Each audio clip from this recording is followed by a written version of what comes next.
weight of the world. You're emotionally drained, ain't you?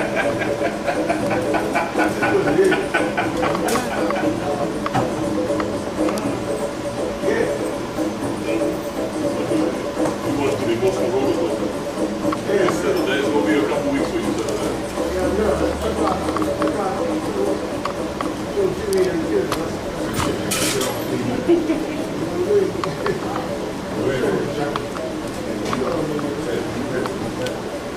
Again, trying to work, right? Can't get it to work. May have to copy something because I might not have too much success with this.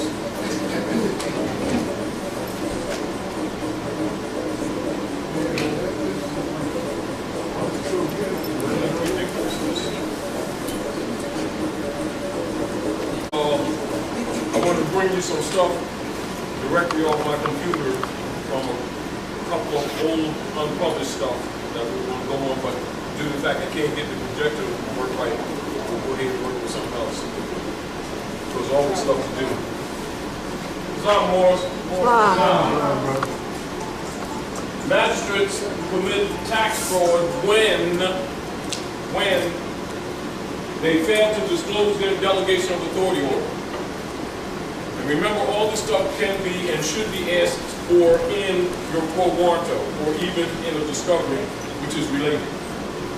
You can put your discovery within the quo warranto, you know, if you choose to do so. They fail to disclose their EIN. Now keep in mind, because whenever they demand finances from you, that they must report it, and therefore the EIN and the OID go together. Are we clear? Yes. So when they so-called say they're going to fine you or they're going to force you for whatever, you ask them for 1099 and their EIN number for the record. And it's better to do it, you know, in written form, because most of them don't have what you call records, deliberately because they know that they're doing human trafficking. And then a lot of times they'll alter the records anyway. But make sure you ask for that. And reasons tax fraud, why is it tax fraud? Let's just talk. Why is it tax fraud? Why are we saying it's tax fraud? Moors don't pay taxes. Say it again? Moors don't pay taxes. No, yes, but that's not the issue. With the magistrates, They're public servants. because they're agents for the IRS. And because they're bankers, because the bench is a bank, they must report all so-called income. And when you give them anything, it's listed as income. It's not, that's your pecuniary property. But when they demand it from you, it becomes income, and it should be reported. Therefore, during the transaction, they should be giving you 1099 and their EIN number, so you can report it as you giving them income on your, whatever you want to say, to the plain IRS guys. The fact that they don't give you those things, why it's tax law, they only plan on reporting. Exactly, which means that they're stealing. Right. They're tax absconders. That's Say just again. They're tax absconders. Yes, they're tax absconders. slush fund. Translation, tax fraud. But very often, and also when you ask them for their bond number, you know, the bid bond, and remember they get receipts for the bonds, because whenever they have a case before the court, they create a bid bond, performance bond, etc., and they get receipts for the stuff that they're cashing in, and that's part of the case. And you can ask for that receipt. Let me see the receipt to the bid bond. Fred. It's not, go ahead, brother. You want to ask for the 1040? Y'all got Y'all this? write this down. Write it down. You want to ask for a copy of the 1040, Yes. a copy of the 1099, 1099A, 1099 OID,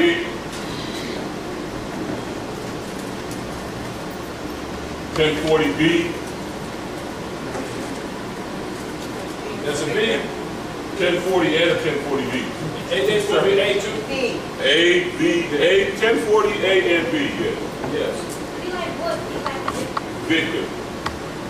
And Now, if you do this in your writs moving forward, what you're going to find is a different attitude. yeah, They'll change their tune immensely to hurry up and shuffle you along because you're undressing. yeah.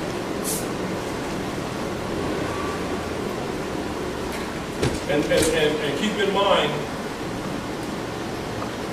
this is another reason why you want to, whenever you're communicating with them, and while the case is going on, while you immediately post it up for the public record so it can be easily followed by anyone.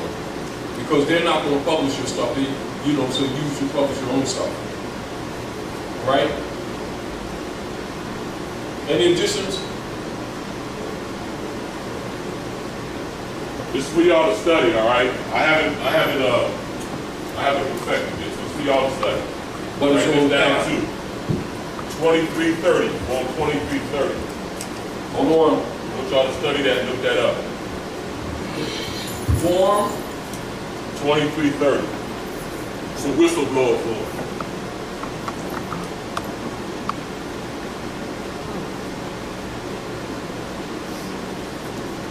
And the real deal is this.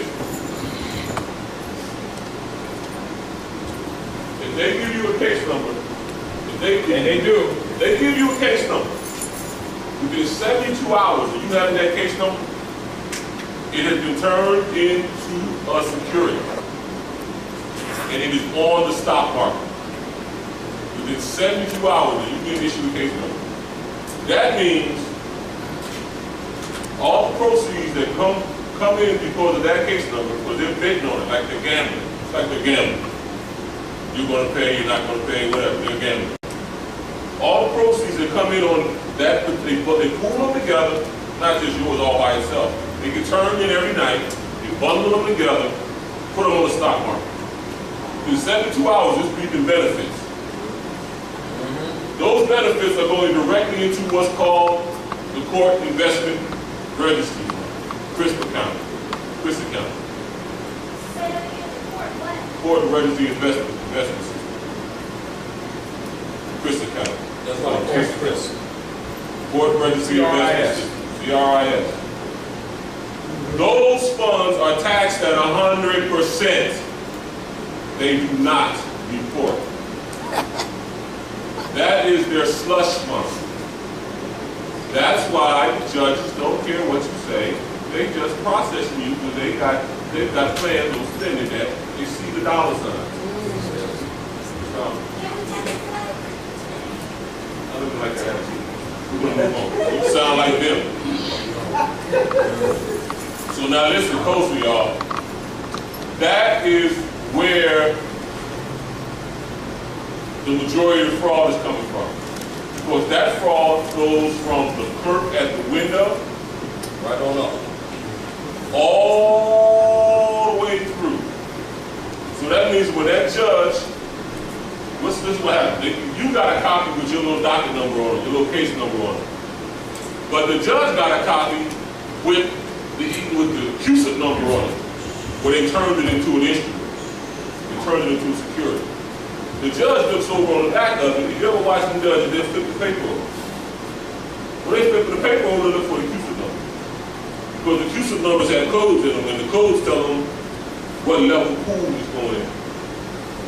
So that means that they're acting with insider trader information in specificity of you standing in front of them. And not only that, keep in mind, they're trading securities without a license. Whoa. So that's SEC. not their designated job. SEC. So the insider trading, Got it? securities without a license, and in breach of their obligation of impartiality. Breach of oath, breach of fiduciary duty, breach of trust. All right? You have anything that you want me to read? Because I can't get stuff on. I was trying to get stuff. Study the 2330, y'all. Study that. You don't got that? 2330. That form? Now keep in mind, whenever they're in default, you know, when you ask for their delegation of authority order, their bid bonds, receipts, etc., for their bond number, their indemnity bond number. I didn't put that on here, so also put on their indemnity bond number. That goes with their oath. And they'll hide that. It's supposed to be held by the Secretary of State. They sometimes will register them in the Registrar of Deeds, if you understand, and it'll usually be under a resolution issued by the municipality with a list of the names and the bond values. It's not, brother. And you remind numbers and provider and contact. Yeah. The bid, the indemnity bond number, the providers, that means the carrier of the bond, right? And the contact numbers. Because that's whenever they're in default, remember that you're going to look for the Trinity principle of 30 days, Trinity principle 30 days, 30 days, 30 days. So it becomes security, and you go after their bond. You don't keep arguing with them. We can start bumping. We can start bumping. Yes. And this is another reason why it's important for you to be organized or in what you call intelligent political order. And this is also fundamentally how duality actually originally set up the temples. But of course the law had not been carried out. And so a lot of things, a lot of sufferings that the people have right now is because they didn't carry out the law. And so we have to try to get ourselves competent to the degree that we can carry out the law today, since those who were charged with carrying out the law not only didn't carry the law, but refused to teach law when Article 1 or Act 1 commands that they're empowered to make law. And so this is where the conflict appears to come in when some of them say duality and teach civics. And so you're left with the necessity of doing catch-up with stuff that should have been done 80 years ago. However, take that responsibility rather than, just look at the issues that they didn't carry out what they're supposed to do. So remember this. So when you do the delegation of authority orders, you do the quo warrantos, etc., and they fail to answer and they go in default, send them a default notice, right? Then 30 days or so, send them another default notice. Then 30 days or so, send them another default notice. 90 days it becomes a security, and then go after their bond. Do you understand? Because it's the very existence of your, this is why we want you to publish stuff, because the very existence of it is your evidence of the lien. And the fact that they didn't answer is acquiescence. And the fact that they can be proven to be in breach of trust, logically, your demonstration is an exercise of competence. So they can't claim to the contrary. Now they're liable. What occurs is that their indemnity insurance will go so high that somebody's head got rolled. And see, the reason why they resist, because this represents us over for them, if you understand what I'm saying to you. So don't confuse them talking trash or acting like heinies with the idea that because they're giving you resistance that you're failing. You're not failing, you just have a tendency to leave the battlefield. Yeah. Which you shouldn't do. That's Right. important. Yep. That's important, y'all. How many of y'all know about maxims of law? 68. Maxims of law, maxims of law. Write that down. Everybody Google maxims of law. Maxims of commercial law. Maximum of commercial law. But what you engage in is commercial ballet. D-E-L-L-I. Commercial ballet. And it means, it's in your fourth you just got. It means commercial war. What they have done is, and it's not just us. That's important for you to understand too. So you got Europeans amongst you, you can help educate them. It's not just us. 14th Amendment made all of them slaves. They don't know it that way. 14th Amendment made everybody a person. Look at the Black's Law Dictionary what a person means. Corporate fiction. Took you out of real life, turned you into a thing, 1933, they came along with this Birth Certificate Act. And that birth certificate was just like you. Sounds just like you. You think it's you. It's not you. It is the fiction designed to operate in commerce, commercial. Strong. They apply you to it because you haven't been educated to understand how to separate yourself. If you're here and you're not a national, you are dead in the eyes of the law. And if you're dead in the eyes of the law, you're a slave. Slaves can't own anything. Anything a slave has, anything a slave generates, anything a slave manufactures or invents belongs to the master. The master is the corporation that brought about these birth certificates, these strawmen. Yes. It's called a Securities Trust. Came around in the 1600s. Guy came up with this idea. So, you have to nationalize because you're not black, you're not Negro, you're not colored, you're neither the continent of Africa or the continent of America. You're the descendants of the Moabites, the Moors, who are as different and varied as we are here in this room. Not all looking the same, acting the same, thinking the same, talking the same. The reason that you need to understand this and put yourself in the proper context is because, number one, if you don't fix your nationality, you're not alive. And if you're not alive and you stand in front of those judges, doesn't make any deal what you do or say. Because you're not there. You're dead in the eyes of the law. Simple little more twos. And the reason he keeps saying competency is because if you call yourself black, Negro, colored, you can't be competent. Because there's no such thing as black people. And black, who knows what black really means? Burn. Black means bleached. Baked in the sun. The light.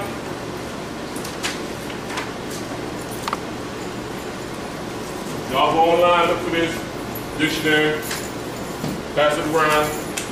It's 1828 Noah Webster. You want dictionaries that are pre-Reconstruction. Pre-Reconstruction. Think about why they didn't want us to read. What was the big deal they didn't want us to read? Because they didn't want us to realize what they had done to us. Denationalization is an international human rights violation. It is an act of genocide. Yes. So if you're black, Negro, or colored, you are still in post-traumatic shock from the initial acts 500 years ago of denationalization and genocide. All right? It's Noah Webster 1828. So you got to put in the, you put Noah Webster 1828 in your Google search, it'll pop up. eBay, Amazon. So just put Noah Webster 1828. But I want to read you all this definition of black. Stay alive, I'm black and I'm proud. That's all it is. All right, listen to this black. Adjective. Saxon, bleak. Black. Black, pale, wan, livid. Blacken, blacken, to become pale, to turn white. To become black, to blacken, black ink. Black, pale, wan, livid. Just keep repeating itself. Then it says, it is remarkable that black, bleak, and bleached are all radically one word. The primary sense seems to be pale, wan, or shallow, from which has proceeded the present variety of signification of the color of night, destitute of light, and the ones that we know. What's the date on that dictionary again? 1828. 1828, first dictionary out of the Americas. You all know the definition of American, right? You all know the definition of American, right? Yes, indeed it is. But do you know why it's up?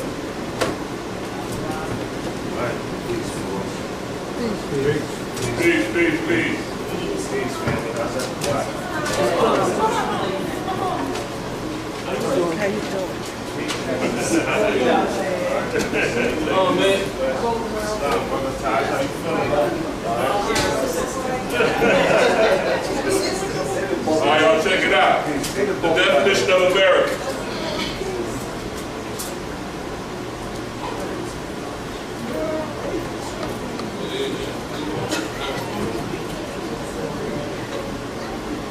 A native of America originally applied to the Aboriginals or copper-colored races found here by the Europeans, but now applied to the descendants of Europeans born in America. Which is a fraud. So there you go. They already stole your birthright. It's very evident. It's also why They they already alter stole your books. birthright. And y'all can pass this around, look at it. These books, if you good, it's what you call it, sniping, what do you do? What do you call it, sniping? If you're good at it, you can get it. But if you're not, it's gonna cost you $50, $65. You know. You got it. Take a look. Pass it around. Yeah, we can't take this. Now I want to read something else to y'all. Erase some other stuff. I want to read this to y'all. This is coming from William Penn. This is called William Penn's own account of the Melaninated or Delaware Indians. This book is dated from 1970, but it is. Now, this is from the early Chicago Defender. Like when we went to Chicago, looking up, going into the microfilm, looking up the old newspapers from Noble Raleigh in the 20s and stuff. Like this is one of the brothers from Congress, the priest who ran for Congress. And you see in some pictures with Noble Raleigh, as Noble Raleigh represented the more divine national movement before Congress and before other political states. And this is the priest's statement to the Asiatics at large. And this was posted in the paper in the Chicago Defender at that time in the 20s. Congressman Oscar DePriest has ordered and will distribute among the people a publication known as Senate Document Number 112, which presents the Declaration of Independence and the Constitution of the United States with the amendments thereto in a letter to the editor of the Chicago Defender, and the Congressman writes, I am very anxious that those of my racial group shall be better acquainted with the Constitution and thereby more clearly understand their rights. There are several states of the Union that base their suffrage upon ability to read and interpret the Constitution. Pay attention to that, it's very important. Wishing to carry on a campaign of education on the Constitution, I am writing to ask your cooperation in getting this matter before the churches, schools, and societies of every description with which you are associated. And if you can consistently do so, will you have the people read and discuss the Constitution and the amendments thereto, section by section, until they become thoroughly acquainted with it.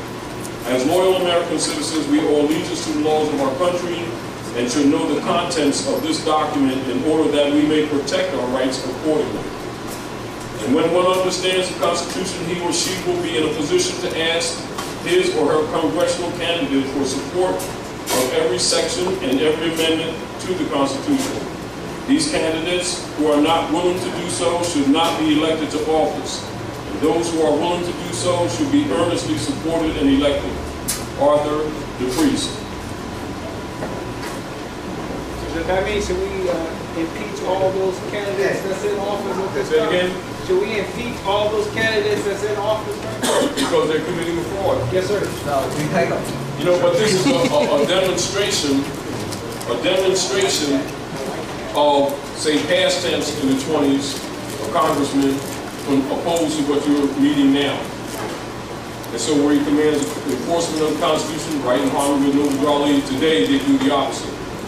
And that's why they always talk about democracy, because they're operating for the Popes of Rome. And of course, this is where your problem is. That's why Paul said enforce the Constitution. He said, because if you don't carry out those things, the above statements, he said the worst is yet to come. And of course, we're experiencing that worst right now.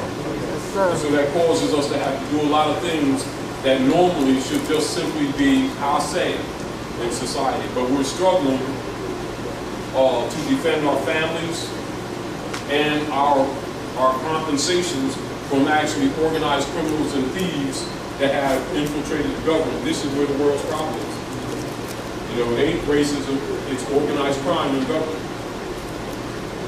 You know, and their code word is democracy. And the people who don't know that don't recognize it, if you understand that. Democracy is the code word of the overthrow of the republic. This is why he said, study the Constitution to preserve your rights. Say anything neutrality, been telling these people for decades. So I wanted to show that to you.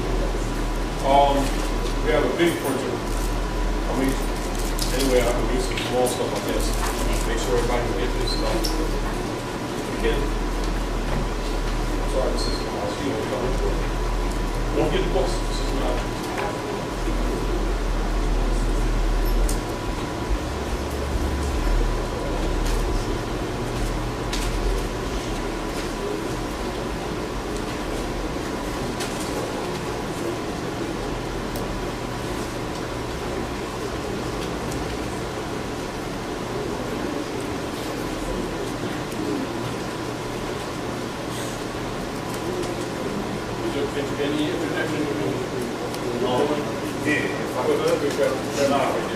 All I wanted to do was just pass out these unity flyers. Okay.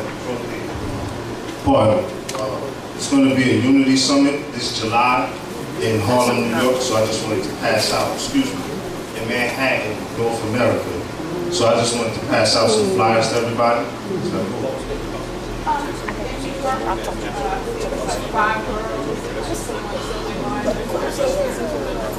Spray, yeah. I recently saw this supposed to be in like 5 girls and 21 supplements supposed to be spraying of non-toxic gas. Oh yeah, make sure you say that. Yes, we tell them. Y'all listen up. Islam. Recently I saw that there's supposed to be some sort of spraying of non-toxic gas in 5 boroughs in New York and 21 subway lines. Yes. Simultaneously. During the entire month of July. Simultaneously. From 8 a.m. to 8 p.m. Simultaneously. They're going to do it simultaneously. People that told me the information who are from that area say that they never done it all at the same time. They do here. They're doing all of them. And they said after they do it, you don't see no bugs in the subway for months. Yeah, that's sick. Oh. We from New York, me and my sister, and she is absolutely correct with that information. It's non-toxic though, right? You go up the steps and you see both with suitcases and stuff. Where they going? I have to bear witness to what the sister was saying because I was trying to get to Wilmington, Delaware before the 4th month, but during that time I was stuck in the subway, I think on 34th Street for an hour or two, and they didn't tell the people who got out, they were saying about the gas. So I'm from New York, I'm from Brooklyn, so I've been witness to that. And the stuff that they're throwing around, they practice it. You know, they just do it in practice. You know what I'm saying?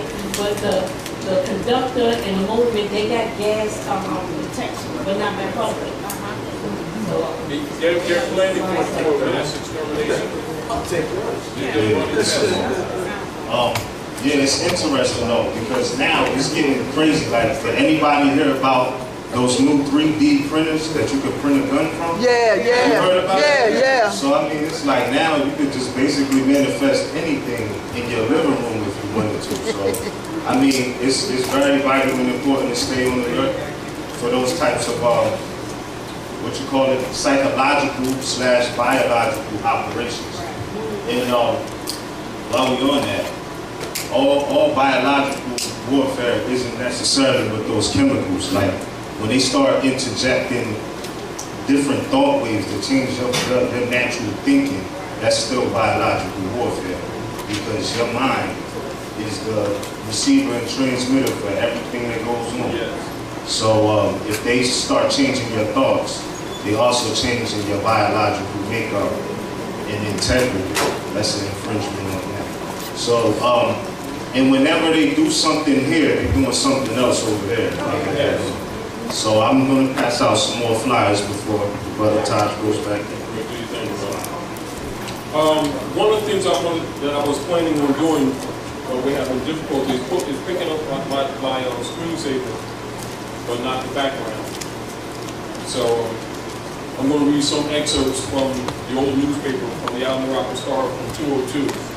It's from Monad Master, etc. I'll also make mention that years ago when I did the article on Moors and Masonry, Grand Master from Silver Springs made a comment and wrote a letter, and I posted his letter and my response to his letter in the Moroccan Star. I want to read that to you conceptually, because what they commonly do is try to misrepresent or intimidate. In the section that we had in there, that's from more letters, and so when we had editorials coming from people from different parts of the world or different parts of the country, some of the main letters we would post in the newspaper, etc. And this is from Richard E. Fletcher, past Grand Master, Executive Secretary, Parliament's Masonic Order. He says, thank you for sending a copy of the Moroccan Star for autumn 2001. In this article, you featured a story titled Moors and Masonry by Taj Tarik Bey. And since there was no letter that accompanied the issue, we assume you sent it to us for informational purposes. Now, the comment we would like to make is, if it is meant to be a story, it is just that. If it's meant to be history, it is not. And while anyone can interpret Freemasonry in any way they choose, the entire article is written in a way that makes the Masonic fraternity sound far older than it really is, and also give a background which simply did not happen. Now let me point out the statements in the article that have nothing to do with fraternity, but do distort history. The statement is made that American is a dialectical corruption of the name Al-Moroccan, which means descendant or descendants of Moroccans. And how can this be concluded is beyond any possible interpretation of history, and the word America was taken from the Italian explorer Amerigo Vespucci. All right.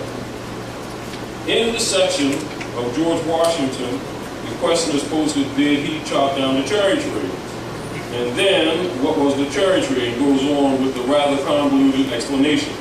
The particular story came from a book by a man named Pastor Weems, who later acknowledged he had made it up, together with many other stories he wrote as having been accomplished by, etc. And if it is the purpose of the paper to tell a story to its readers, you are doing that, but if the intent to provide historical accuracy, you have not accomplished that goal. Thank you for your courtesy in sending a copy to our office. Most sincerely, Richard E. Fletcher, past Grand Master, Executive Secretary. And response on page 6. And so I published that. It was good to publish critical stuff. Now this is my response to him after I published his stuff. Masonic Information Center, care of Richard E. Fletcher, past Grand Master, 8120 Fenton Street, Silver Spring, Maryland, 209-110. The esteemed Richard E. Fletcher, past Grand Master, your analogy and response letter to the edited treatise titled Moors and Masonry, as presented and published in the Moroccan, or the autumn issue of the Moroccan Star, has been received and read. Your consideration for taking the time to write is more appreciated and respected, most appreciated and respected. We also send greetings of peace to yourself and to all those among the brethren seeking light. In your comments on the subjects and issues on and of Freemasonry on the Italian explorer Americus Vespucci, on a writer named Pastor Weems, and on George Washington were, however, neither surprising nor unexpected. We are well aware of the status quo, social engineering controlled, highly biased and modified institutional and educational texts, which are more often than not colorable in nature. And such practices have been institutionally common fare throughout the Western Hemisphere. And being Aboriginal and indigenous to Amexem, the land called America, we Moors also know there are parts of law and history which are deliberately held back from the masses of the common peoples. And most institutional and lodge Masons are aware of the fact that the common omissive teachings, practices, and occasional governmental bodies and occupational governmental bodies and their shrewd or their skewing of law and history. And being students of Masonic learning and disciplines, we are sure that you know exactly that that is the case. In response and similarity to your appreciated comments, we respond thusly. On the issue of Freemasonry, the edited article printed in the Almanac Star Moors and Masonry, Will the Real Moors Please Stand Up, is and was not presented to imply that the modern Masonic fraternities, their lodges, or those who have been, who are members, associates of, or with the lodges are ancient. They are not, and such was not written in the article. This representation. The article asserts that the grand body of ancient principles, Gnostic philosophies, much of the regalia, the symbolism, and many of the rituals are ancient and of Masonic Moorish culture and origin, and such can be validated by archaeologists, anthropologists, and unbiased historians from around the world. The same may be said of or confirmed by many of the learned Moabite Moorish elders, sheiks, shakuns, and shaman of the land. In fact, the adopted work lodges are in reference to the longhouses of our Iqua Confederation, political and social order, which had much to do with teaching the Albion sons, Europeans, Masonic governmental principles. And much of the Masonic teaching and grooming to and of governmental principles took place in the Upper Land territory of New Amsterdam. And in these days, New Amsterdam is called New York territory of the empire.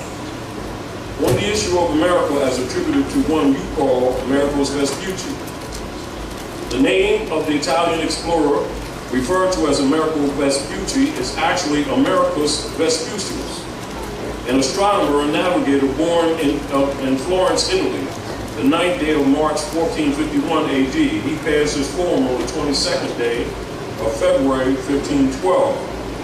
Americus Vespucci was also a student of well-established Moorish philosophy, science, geography, and commerce. Moors has established many universities in Italy and Europe. And on the 10th day of May, 1497 AD, Americus Vespucius set sail on an expedition to Amexem, Almoricanos, from the Moorish named city Cadiz, located on the land called Spain. Cadiz is often called Cadiz. Many Europeans taught by the Moors were well aware of the distant empire of the Temple of the Sun and Moon, Almanac. And all Almanac is mainland of the Moorish Empire and is the expanded home of the Moors who sailed these oceans and seas, navigators of the long ships. Reconstructors of history have feigned that the Moors only dwelled on the land Archipelago, the continent south of Asia and Europe, which is now called Africa, named after Cyprico Africanus, the Roman general who fought against Hannibal the Moor. Vespucius' first so-called expedition, was actually arranged as a tour to navigate the Atlantis waters as the Moors did and had for centuries before. Vespucius was touring to verify and confirm the accuracy of the astro-based imaginary grid used to navigate the waters and the earthland. And this ancient geometrical formed longitudinal and latitudinal grid was based on the position of the stars in relationship to one's position on the earth. And geometry means earth measure, and the most commonly used navigational tool was called a sextant. A German geographer named Walsenmiller published a book in the year 1507 which gave historical tribute to associating Americas and Almorcanos. Walsenmiller made numerous allusions to Americas, having made a journey which to many sons of Europe was extremely rare. Most Europeans thought the earth was flat and knew little of navigating the greater oceans and seas except the learned few who were taught map-making, mathematics, geometry, etc., and generally educated or tutored by the Moors. And the institutionalization of the 7 liberal arts were unerringly associated with the Moors, and involving the adoption or adopting of the names by peoples of different nations, etc. The practice of the same is not unusual, although the motivating factors may have been different. However, such practices do not change the fact that it is colorable and fraud. And not unlike the defeated and disgraced Moors in North America, who now bear the family names of European slaveholders, including the slave brands and the tags of black, Negro, colored, etc. It was socially common for Europeans to adopt Moorish names and cognomens during the period of time, and very much later. And large numbers of Europeans, without doubt, have Moorish nobles openly displayed within their family coats of arms. America's Vespucius recognized association and influences with the Moorish culture was no different. America is a dialectical corruption of and is a definite association, definitely associated with Al-Rakan, Al-Moraka, Al-Marrakesh, Al-Morvids, etc. The adoption of the dialectically corrupted name was in the year 1501. And we stand on this unmoved. Or a writer named Pastor Weems and George Washington. Pastor Weems, like many of his contemporaries, was also influenced by the social and political times. And it was well known fact that George Washington was being coached and trying to accept the guaranteed seat to the office of supreme authority called the presidency for the United States Republic, North America. And the reference to a guaranteed seat is alluding to Benjamin Franklin, minister plenipotentiary, assured this position. Franklin, along with James Adams and Thomas Jefferson, were delegated ministers plenipotentiary in the years 1784 to 1787 to represent the United States in matters concerning the structuring of the Treaty of Peace and Friendship of 1787 between His Imperial Majesty Sultan Muhammad ibn Abdullah of Morocco and the United States. And all 3 ministers plenipotentiary, Adams, Jefferson, and Franklin, were positioned to become presidents for the United States Republic with major political influence and cultivation infused by the powerful Moors of the pre-existing dissolving government. And during this period of time, however, Benjamin Franklin was ill and respectfully submitted that he could not, with high standard, hold the presidential seat. George Washington, an army general, was encouraged and tutored by Benjamin Franklin and Emmanuel Ali Bey, Benjamin Banneker, to present himself for standing in Benjamin Franklin's guaranteed and fixed political position. And these 3 ministers plenipotentiary and the substituting George Washington were all master masons. And in the public meetings, the 3 ministers plenipotentiary, as well as George Washington, would display the Continental flag along with the Stars and Stripes, Star-Spangled Banner. The Continental flag is a red field with a green cedar tree displayed in a white canton. The Continental flag is also called the treaty flag. And as a note reminder to all who may have been misled, miseducated, or tricked by reconstructed history and historians, let it be clear that our land is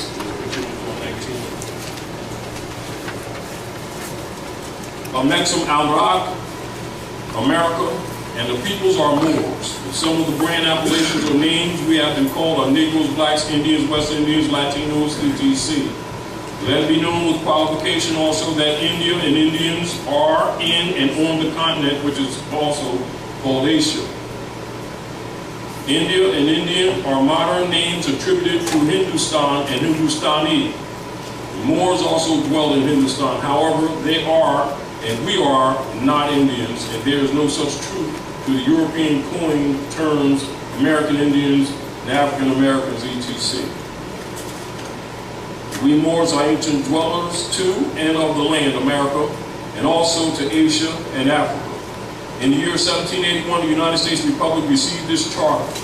And in the month of April of the year 1789, George Washington was elected to the presidential palace after the administration of President Cyrus Griffin, and thus became the 9th president for the Republic, United States of North America. The Constitution for the United States Republic was also officially adopted that same year, 1789. Thus, the transfer of political power from the Moors to the European side of the nation was allegorically referred to as overcoming the rigid resistance of the many Moorish regents who, in contradistinction to the support of Sultan Muhammad, did not want permanency of European political power established in the empire. And the said overcoming or political victory as satire was veiled in the phrase, George Washington chopped down his uncle's cherry tree. Excuse me. The cherry tree is not in reference to a fruit tree, but is an allegorical reference to the red and green national standard of the Moorish flag. Pastor Weems was not the only person using the foregoing politically motivated and satirical statement alluding to the cherry tree. Excuse me. North America is not the kingdom of Morocco. North America is the heart of the Moroccan Empire. And the pyramid is the ancient national seal of the Moorish sovereigns. Now, the United States Republic has a dual national seal.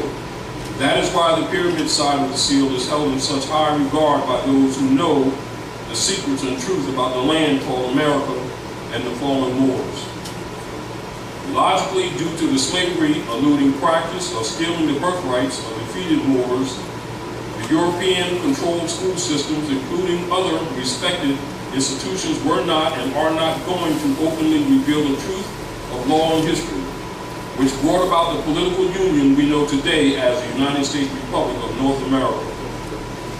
Social engineers are also not going to publicly reveal the reasons why the Great Seal Pyramid side of the National Seal is not used as a symbol in the Departments of Government offices by the Sons of Europe who hold seats of government in the United States Republic. Moors, Al-Moroccans, and Masons, however, are very clear on the ancient and modern meaning, authority, and placement of that same Great Seal Pyramid of the ancient Moabites, Moors. The chopping down of the cherry tree is implying the chopping down of the Moorish flag in the dark north corner of North America, specifically the Northeast Territories. Does the city of Philadelphia or Philadelphus stir up memories? How about 6 and Chestnut Streets in the year 1774? If a purpose of many deceivers of law and history is to keep so-called black and Negro Masons and other buried asleep and deep while feigning to raise them absent of the truth of their Moabite Moorish birthright connection, then they are carrying out their Roman Empire and European colonial conquest assignments. They have for a long time been very successful. And any natural people who lacking knowledge of themselves, law, and history are easier to control under slavery systems and forced bureaucratic servitude. And some say that the hoodwinking of and the ruffian attacks made against the defeated Moors allow for descent of defenseless and naive source for secured Roman tithe tax and monetary chattel base. The Europeans instituted color games and constituted in the minds of the people to veil this area of birthright theft. This is why the colonial powers have maintained what has been known as segregation controls and secrets over and about the defeated Moors while branding and tagging them blacks, Negroes, colored, etc., keeping them mentally in the dark. However, we are living in a new era of time, and conscious Moors, enlightened to the truth of and about their nationality and our birthrights and of our land, the Mexican Americas, are our brothers' keepers. and we must by moral charge, ethical duty, allegiance, and destiny expose to them and tell to them the truth of and their civilization, law, and history. We are part of ourselves. This, in spite of their ongoing deceptions, misrepresentations, diversions, suppression, secrecy, and fraud. And we and others of the civilized world will accomplish that goal, and where there may be doubts, calculate the times, the glyphs, the positions of the planets, and the cause and effect revelations, and about the Great Seal Pyramid and I-Sonomy, so mote it be. And thank you for your interest and courtesy in taking time to critique the art of peace. Taj Tarik Bey, son of a widow, free Moor, Moors of the Roundtable, Great Seal National Association of Moorish Affairs, Assistant Editor, Almarat and Star, Northwest Mexico. That was my response to you. And, you know, they're trying to blast something like they figure everybody ain't gonna know history. Anyway, this was while I'm at it, because it was Mother's Day recently, I want to read this poem I wrote for my mother years ago. It's here. Harmonize. Lena Ruth, with glowing smile, smooth and comfort, mystic queen, bless me always with your love and caring spirit all the while. Time can make no space between, nor distance foil or come above the admiration in this heart that you have molded in your womb, and speak with love and life replies, repeating you by corporal art, depicting too genetic groom, and still I see your almond eyes. Now Shakira, born to care, strength and beauty, fiery too, Amatullah, her insight stare, sweet and comforting like you, and bright Hydera, kind and fair, creative, finding things to do or do, through them new lives prepare, with all their love, I still have you. And as I travel through this life, the good, the bad, I'll take in stride, strong I bear, with bold intention, cherish life's gift, a wife. Though seasons change, I'll not let pride, no foolish heart, and false intention or invention cause me unkind contemplations. Soothe me now, dear mother, smile, bless me always, Mr. Queen, humble son unto your nation, family bonds and love tactile, royal daughters you reprise, for time and life and love convene to manifest what you devise. Heaven to the earth replies, to answer precious almond eyes, loving you forever. Yeah, yeah. That was for my mother. And also in this, this was a woman called Rebecca. That was 2 parts. Now we also published in the Christian Journal a woman called Rebecca, and that was their largest issue ever. But the second part was not published because they got some responses from their donor guys that was uncomfortable with it, so they didn't publish the second part in their paper. It will be published in ours. But anyway, pardon me. So that was a response also to the Masonic order from Silver Springs. The Grand Master was trying to critique the Moors and Masons. Must have did it, like, they think people are dumb. Ain't no nigger marching guys. So make sure that y'all write this down. We're going to take this off, all right? Was there anything that you wanted to add to that? Yo, on the 10 maxims of commercial law. 10 of them. I don't know where they are. Y'all can Google it. Yeah, 10 of them. Yeah, we'll make them And available. you learn those 10 of them. Because you're being engaged in commercial ballet. Every day. I'm going to give you 2 of them. Truth is expressed in the form of affidavit. And he who leaves the battlefield first loses. And Why you got to answer? And this is why we recommend people do affidavits, not motions, because an affidavit must be rebutted. If it's not rebutted, it stands as law. And truth in commerce stands as law. Affidavit stands as truth in commerce. And motions is asking for permission. Yes, and giving jurisdiction. Right? Well, some other, again, like I was saying, I wanted to go into Monad Master. So when you hear, like in the the chambers, like in the Adam chambers, or related to the brothers and sisters that are in the Adam chamber, the first, second, and third heavens, they're really talking about chambers of the mind. The conscious mind, subconscious mind, and supraconscious mind. And one part of the training that you get in what you call advanced philosophical studies is the discipline or the learning how to tap those chambers and to be conscious of them. Meaning that you don't do them loosely, that you be conscious of them. And logically, those who are in the priesthood learn those ancient disciplines. And this is also why, like the Europeans that belong to all the secret societies, study what you call ancient Egyptian mystery schools. But that's for the public, so the public get, say, Egypt, but those in the priesthood get cooked up. You understand? So Egypt, you know, that's given because that's what the people know. You know, what people are familiar with. Just like if they're giving you Yahshua's lessons, they'll say Jesus, because that's what the people are familiar with, while that is really a password, if you understand. So I want to remind you all of that, because that's one of the things I wanted to do, go into the Monad Master Book. But did I get the bubbles?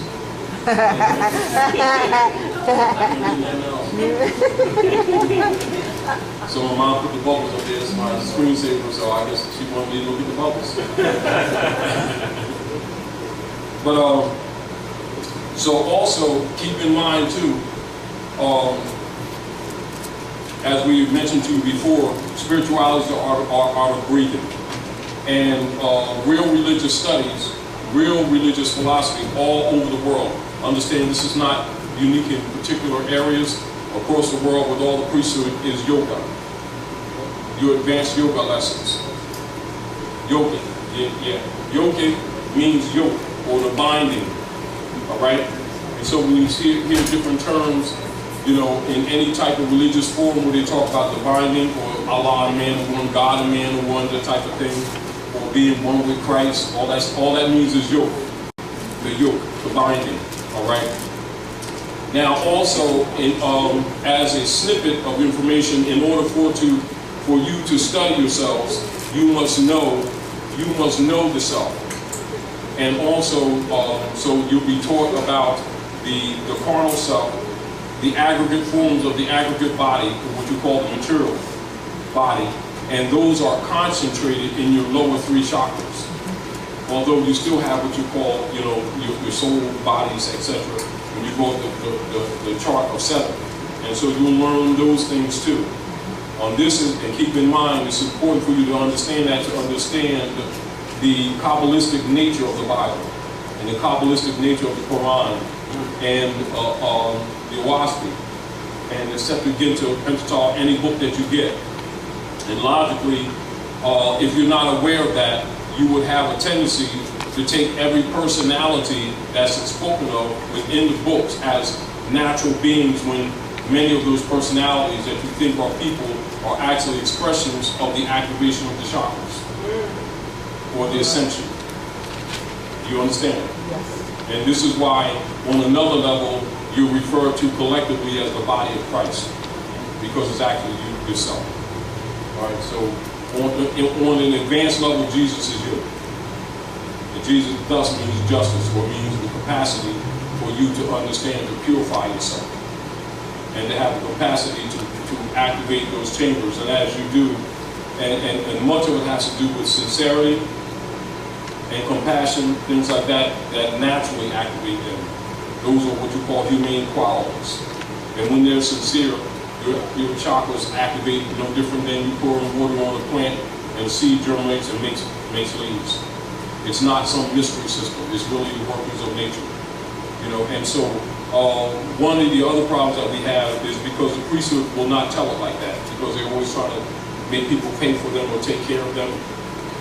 You know, and so also when you begin to really study the disciplines, you will find out that the closest thing that you'll find that you think is a demon, that the masses think the devil is really the priesthood, the priest themselves.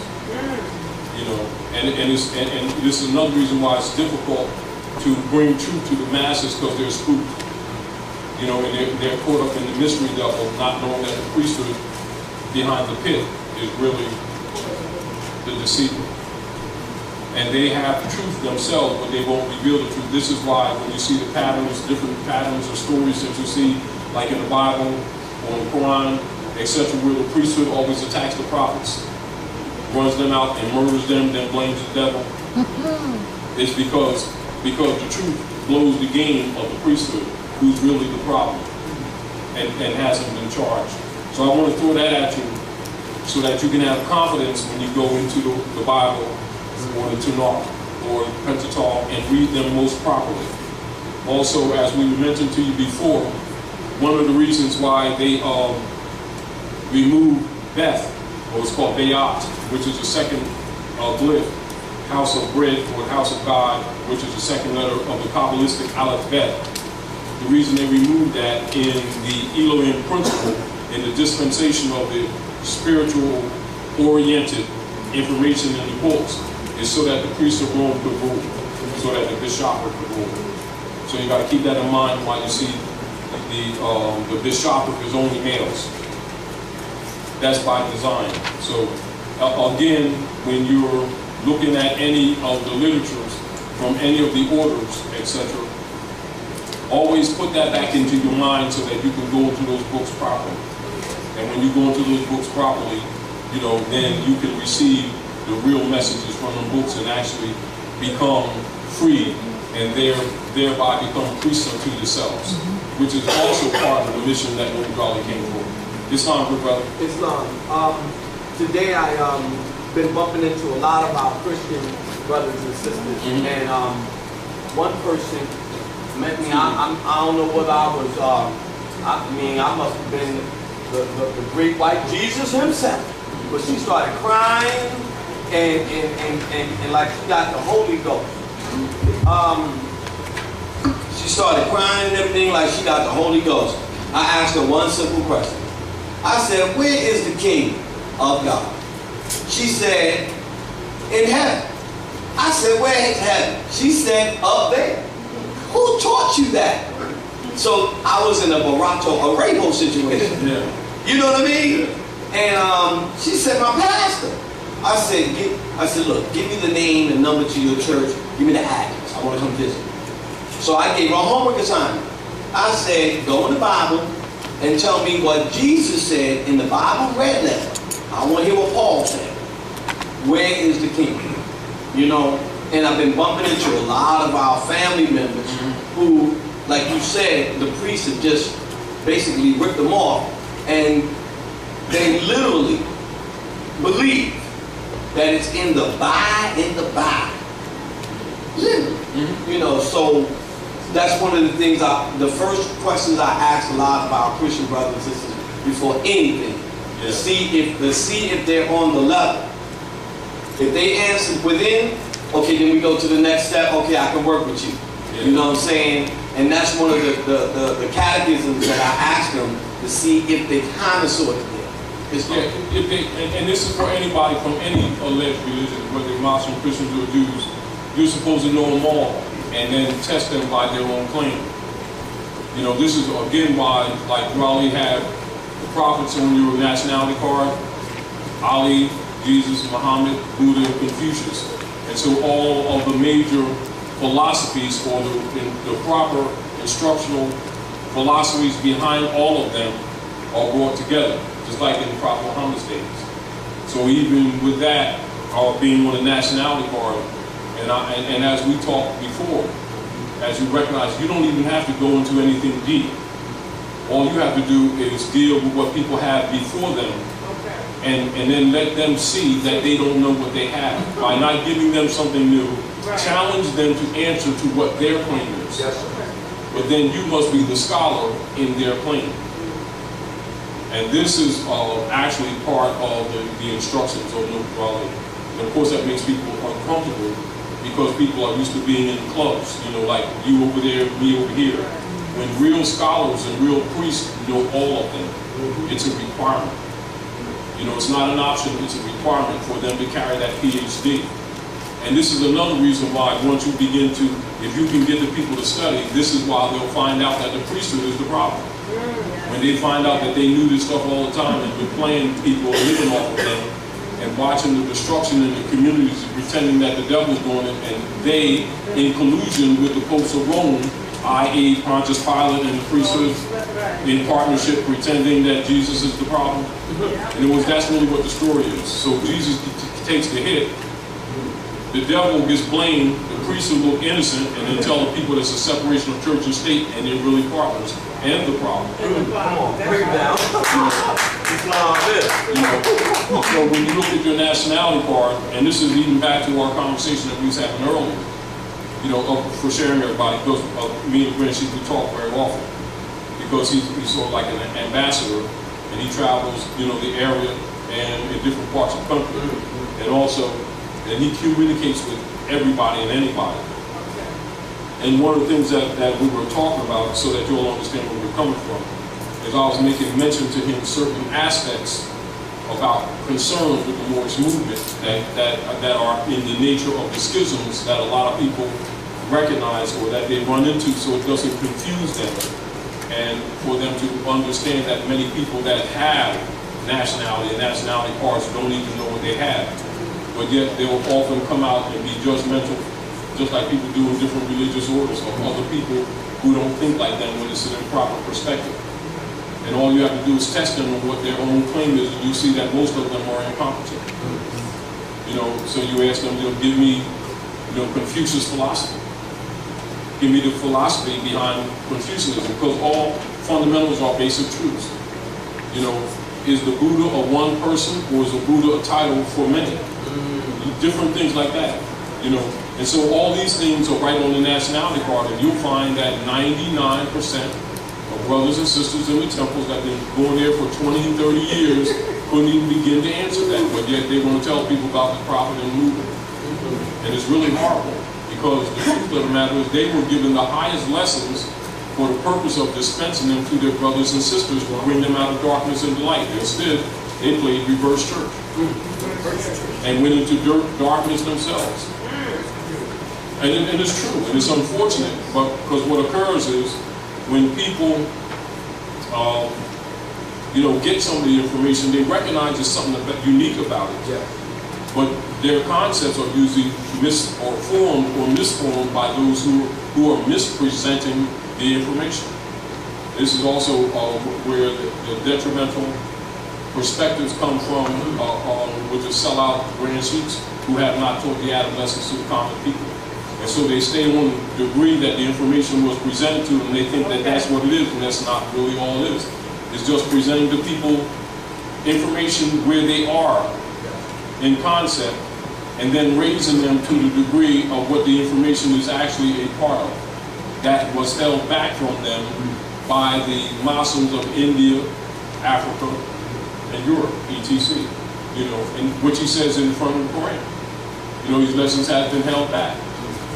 And so unless somebody really knows that, that those are yoga lessons, you got to know that that's what, you don't need to guess, that's what they are.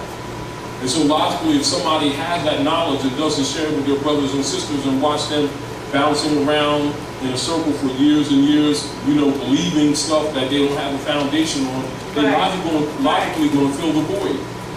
Where they don't know, they start filling in with what they feel. Not knowing in the real world doesn't work. But as long as they say Jesus, God, Allah, Muhammad and stuff, they get all confident, go out in the world, get beat up. And then wonder why, we're catching it. Because we're out of order. Meanwhile, they got all these leader guys and all the different flavors of ice cream, always got the solution, but they always broke. You know what I mean? God got an account at Chase Manhattan, or he can't work for you and stuff. And this stuff goes on and on, so we have to clean that mess up and make sure that people understand the chambers of the mind, the 7 body forms, what the tree of life is, which is tetragrammaton, which is the proper name of God, and it's a process, not a being. All those things, and logically it's uncomfortable for people because their concept of what they've been told by the priesthood is not really what the priesthood themselves have, that got their degrees. Islam says.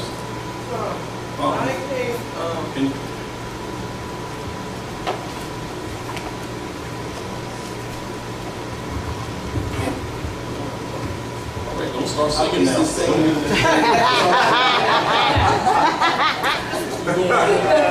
Go ahead, Pat. All right, Pat. I came out of the church, right? Everybody knows that. If you're new, you don't know, but I've been talking to my pastor and his wife, and they're kind of like, he's starting to like, how do I turn the people around there? He sees that. I thought he was one of those pastors that Interjection. Talk to Dr. Nyla. Bring him here. Okay. Bring him here to the House of Rams. Okay. Because she's a perfect example. You know, because we talk about it all the time. I was telling people about her poetry the other day. I had a really good time. I had a good time to talk about her book. Okay. But, you know, for someone to have the character, because it takes character. It really, because very few people will give up the opportunity to seize people's pennies, the widow's pennies, under deception, and not turn around. You know how like you say when Jesus say, "Follow me," you know, meaning throw down the worldly things. What it means, it doesn't mean that in the physical that you don't need to live. It means do not let material things own you. Right. You use them and they maintain their position. And you do not deal with the truth for the sake of benefit or finance, etc. For the truth stands on its own. It is a birthright. Now the deal is, Sister Nyla, in the face of people who loved her, admired her, you know, many of you know that she's been on TV, she's been around with many big name people, but yet she, for the sake of truth, humbled herself. Yeah. You know, and dispensed, you know, how I say, lost many people who admire her for the sake of truth. And most people That's where he's at right there. who don't have character will not do that. And she did that, and I applaud her most sincerely. Because that is a rarity. And certainly, for the spirit of our ancient mothers and fathers, and for the spirit of the Creator, she will be rewarded because she is the most sincere person. I'm appreciating that. Because most people know, you get them in the corner and paint them, they'll admit it, and then start making, well, the people ain't everything but the truth. You know, but again, let me give her a hand, Dr. Nyla. Give her a hand, y'all. And also, you know, as you already know, her book just came out, you know, for her poetry, The Musings. Yeah, that's a really good book. Support her, you know, because a lot of her thoughts, really a lot of her philosophy, even in that was in the strength of many of her sermons, is really in there with the purity of heart. Yes. You know, and it's really, do yourself 2 favors. Make sure you don't let her walk out here with a bag. Let's empty that bag of books. And then also take them, buy one for your family and friends that support her for the area, for her determination to hold fast to truth. You know what I mean? So we got to support each other, and I'm really just proud of her. That's my feeling, because it's really true. You know, and I'm just, well, it is what it is. Dr. Nyla, that's who she is. And she's just such a pure, good spirit. She is, and it reflects in her poetry. Do yourself a favor, get the book. I do just want to say that the process is not easy, and I really could advise someone who's thinking of coming out of that darkness and bringing their people out, because I did some things, looking back, I did some things wrong, but then they really weren't wrong. And you know what I'm saying? Right. I could tell a pastor what not to do if you want this result, or what to do if you want that result. Right. And I didn't know what I was looking for. I was just being led, if you will, by the ancestors. We was led by the spirit. But the spiritual ancestors woke me up in the middle of the service and said, "Stop lying and tell the truth." And so, if you look at, send your pastor to Jeremiah chapter 5. And write that down. If he or she will read, if they don't want to read the whole chapter of scripture, if they start at verse 26 and read down to the end, they will see the indictment against the priesthood right there in the book. And it basically says that the priesthood, these unscrupulous men have crept in, they have no concern for the fatherless and the widows and so forth, that they are they have men in cages like birds growing fat off of them, but that the people like it that way. And I found that to be true, because these were people in cages that I opened up the cage and said, you're free, and they we like, leave us in here, we don't want to get out. Right. They literally did not want to get out of the cage that I had put some of them in. There were some that came here really green, and they got quote unquote saved under my ministry, and I couldn't undo what I'd done. They would rather crucify me, you know, than think that the person that they believed in for 10 and 12, 11, 12 years, all of a sudden I became the demon, the enemy. I did run well, what hindered me? They were throwing scriptures and everything, so I woke up. Right. So, and seriously, but had I not done that, then you would not be here today. You know, none of this would be going on, and this is to me a far greater thing that's been done than the weekly, you know, $1,300 a month they gave me, and we had a lot of money coming in, about $79,000 a month. I didn't even know it in this whole place, and we didn't want for anything. And by the time they were gone, and they went out of here except we had our sister Angie. She's on her husband left. He was one of my elders. She wouldn't leave. Right? And about 4 or 5 others that stayed. But what I'm saying is, by the time they left, when we used to have, say, about 15,000 notes at the beginning of each year, so you don't have your books clear. Apparently, we had about 15,000, 15,000 notes on January 1. We had 888 notes. And so what they waited for us to do was keep on fall. This is almost 2.5 years later. We've never missed a mortgage payment, whatever, you know. The lights haven't been turned off. I don't get there, you know, I don't need a stipend, but I got another position, a greater position, even though they don't pay me as much as they should.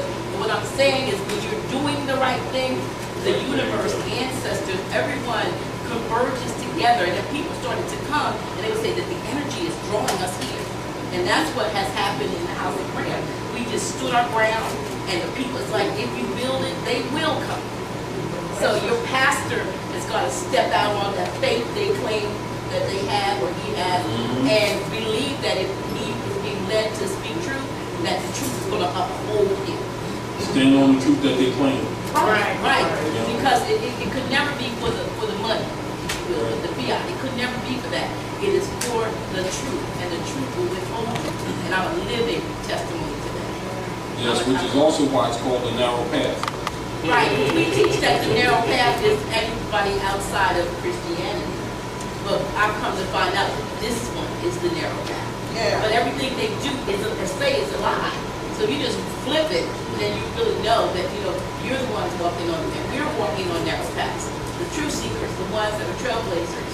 And so, you know, I don't tell everyone what I do now, because I'm in a very highly political position.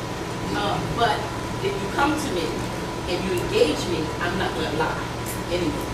You know, so I don't push this on anybody. In the beginning, it was a tendency to want, but everybody's not going to walk the path, won't hold everybody. That's right. Okay, I'm convinced. The path won't hold it.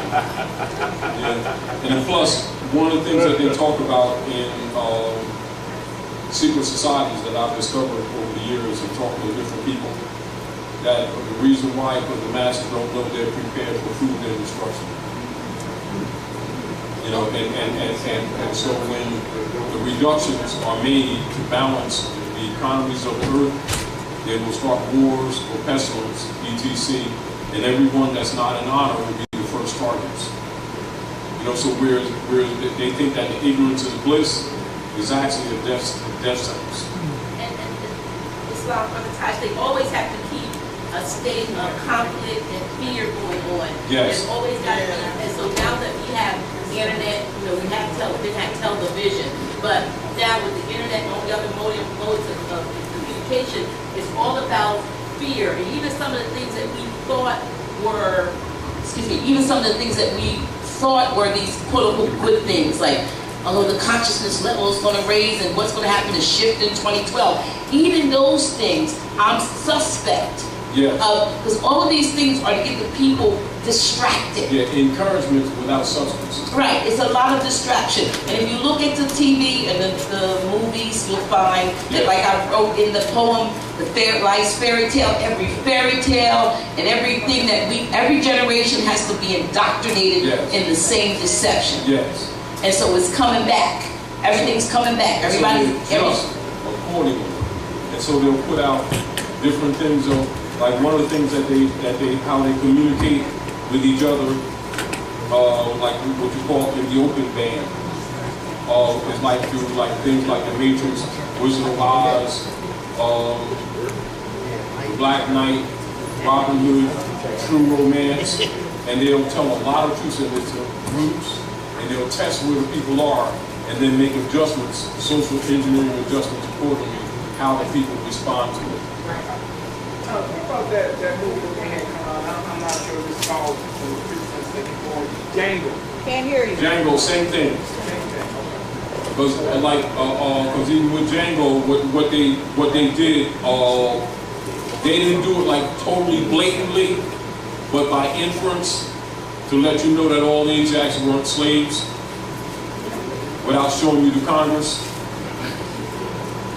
And then in their long tails, etc., stuff like that, and also that a lot of the so-called slave masters were fronts for a lot of Moors. You know, you really gotta, you know, kind of look at that yourself. Islam. My brother Amun Shabazz Rael and I watched the movie Oz. And towards the end, they showed the people with fezzes.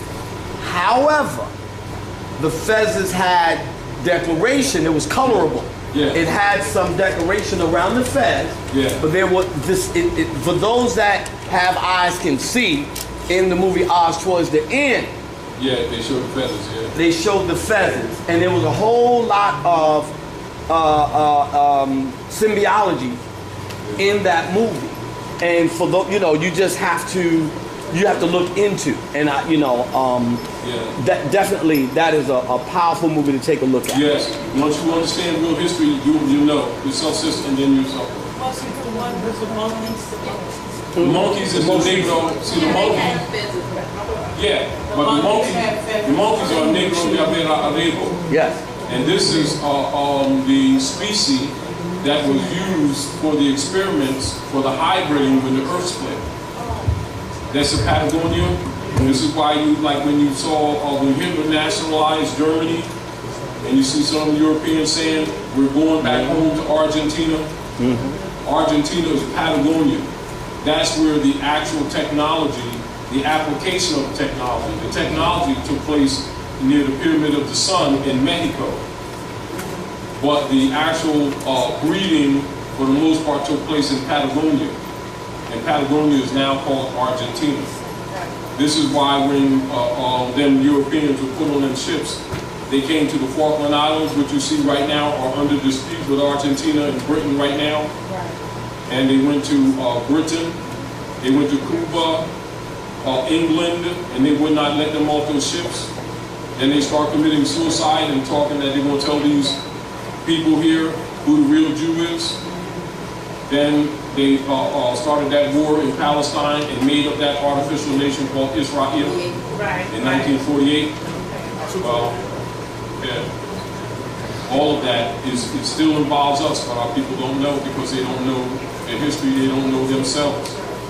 You know, and so when they see these things that are hinted in different pictures, and a lot of animated pictures, they just look at them as animated movies, and cartoons and stuff, and it's talking about you. Exactly. In the Django movie, when the European man let Jamie Foxx choose his own clothes, right? And he chose that blue, that was the representation of the Moors. Yeah, Caetera, yeah. Right. Yeah. Yeah, that's how I want to do it. Tight, right? And I add on what we just said. And if you look at it, if you look at it, it was basically like the straw man, free man concept. You know what I mean? He said, look, don't break character. Free man, this is what it is. And I just wanted to note that correlation. And also, it was interesting that they started off in Texas. And the word Texas breaks down in our tongue to Tachis. And it simply just means friends. So if you look at it, they started off, they made a contract, a treaty or agreement between the moor and the German. They was telling you, if you're looking a little deeper than what was there. I may be analyzing too much, but I think everything was for a reason in that movie. It didn't just start off in Texas or Tachis for nothing, and it was friends. And I don't know if we was... You know what they call the Lone Star State? Yeah, exactly, the Lone Star State. And yeah, that was real. Oh, another thing is that Broomhilda was an actual real, she really is marked in history as a part of the Merovingian dynasty of France. Yeah. So my fault. So it was just like supremely interesting that they was throwing the signals, and now people be like, I don't like the movie. I'm like, what's wrong with you? Like, you know what I mean? They were telling you straight up. But yeah. And then get whenever you look at the real world history of the wars, and they say what? The Franciscan Brotherhood overthrew the Moors of the Maghreb. There you go. The Franks, you know, in international commerce. Yes, German. And so all the European hybrids are German. Yes. And so then you understand Frank, the hybrid Frankenstein, Dr. Moreau's Island. Moreau's French for Moor. Yeah. So that was a war that was created. Doing that, Dr. Moreau represented Yakub. The island of Philae. And the island, Turtle Island. Come on, Queen. That 120. That 120. Yeah. And then Frankenstein and Moreau's mixing of animal and human and creating hybrids, and then they rebel. That American Revolution. You know what I'm saying? That's why it's important to really know your real history. That's why I know Raleigh also said to the Moors, when you all get in power, treat the European nice. Of course, we know this connotative nice. It's of course you need to know the real history that they're not just guilty. It's not one side. It's two-side guilt. It's nonsense. Get Sister Mike. I don't need Mike. I just want to reiterate, using our etymology, the word nice means the exact opposite of what we use it for. Yeah, that's why I said connotative. That's why I qualified. For anybody who didn't know that. So connotative nice. So denotative nice means stupid. You know, so connotative, we take it as being pleasant. You know, but in reality, what he's really saying is don't swing the karmic pendulum back. Because one of the lessons that we have to learn, being the children of our mothers and fathers and the firstborn, we've lost our birthright by virtue of following after the idol gods of Europe that we knew nothing of. And as we're coming into light, very often feel like victim and like we were just put upon. And we're responsible for a lot of this crap ourselves. Because we violated our own laws by enslaving the Negroes. So they just traded places and call us Negroes. And that's really what it is.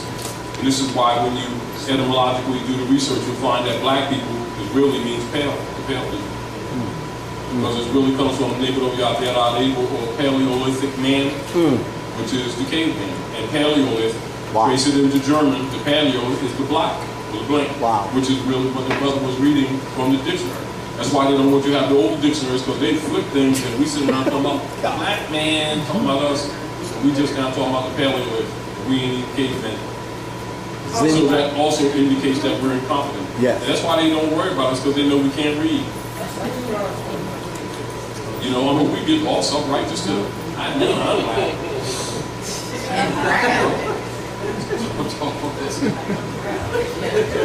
Come on, Taj. Hey, let me ask y'all a question, all right? How many people here got pension funds? 401ks, got jobs they go to every day? Can I ask y'all a question? Normally when the debt of the United States is high, the dollar value is low. Gold and silver go up. Anybody understand what I'm saying? So how come gold and silver are going down at the same time the dollar has never had more debt against it? And the stock market is going to the highest heights ever in history. Because it's a diversionary tactic to make everybody think everything's okay. Because what's getting ready to happen is the dollar is about to get snatched out of existence. The Federal Reserve note is about to get snatched out of existence. Your pensions, your savings, the money you got tucked underneath the mattress, is all getting ready to be worth naught. It's already worth naught, but you won't even be able to use it at the bank or the store. Recognize that? It's going to be like a Confederate note. It's going to be like a Confederate note after the Civil War. Use it for toilet paper. So what I suggest you do, now listen, I'm telling you this so I'm going to have a clear conscience. So that when you come crying to me, don't be mad when I see me smile and laugh. This is the deal. If you got it, get it and use it. Turn it into something tangible. Whatever you think you've been waiting to do with it, stop waiting to do it and That's do right. it. That's right. Tell all your people. That's right. Stop waiting to do and do it. Put your money together, get some buildings. Put your money together, buy some farms.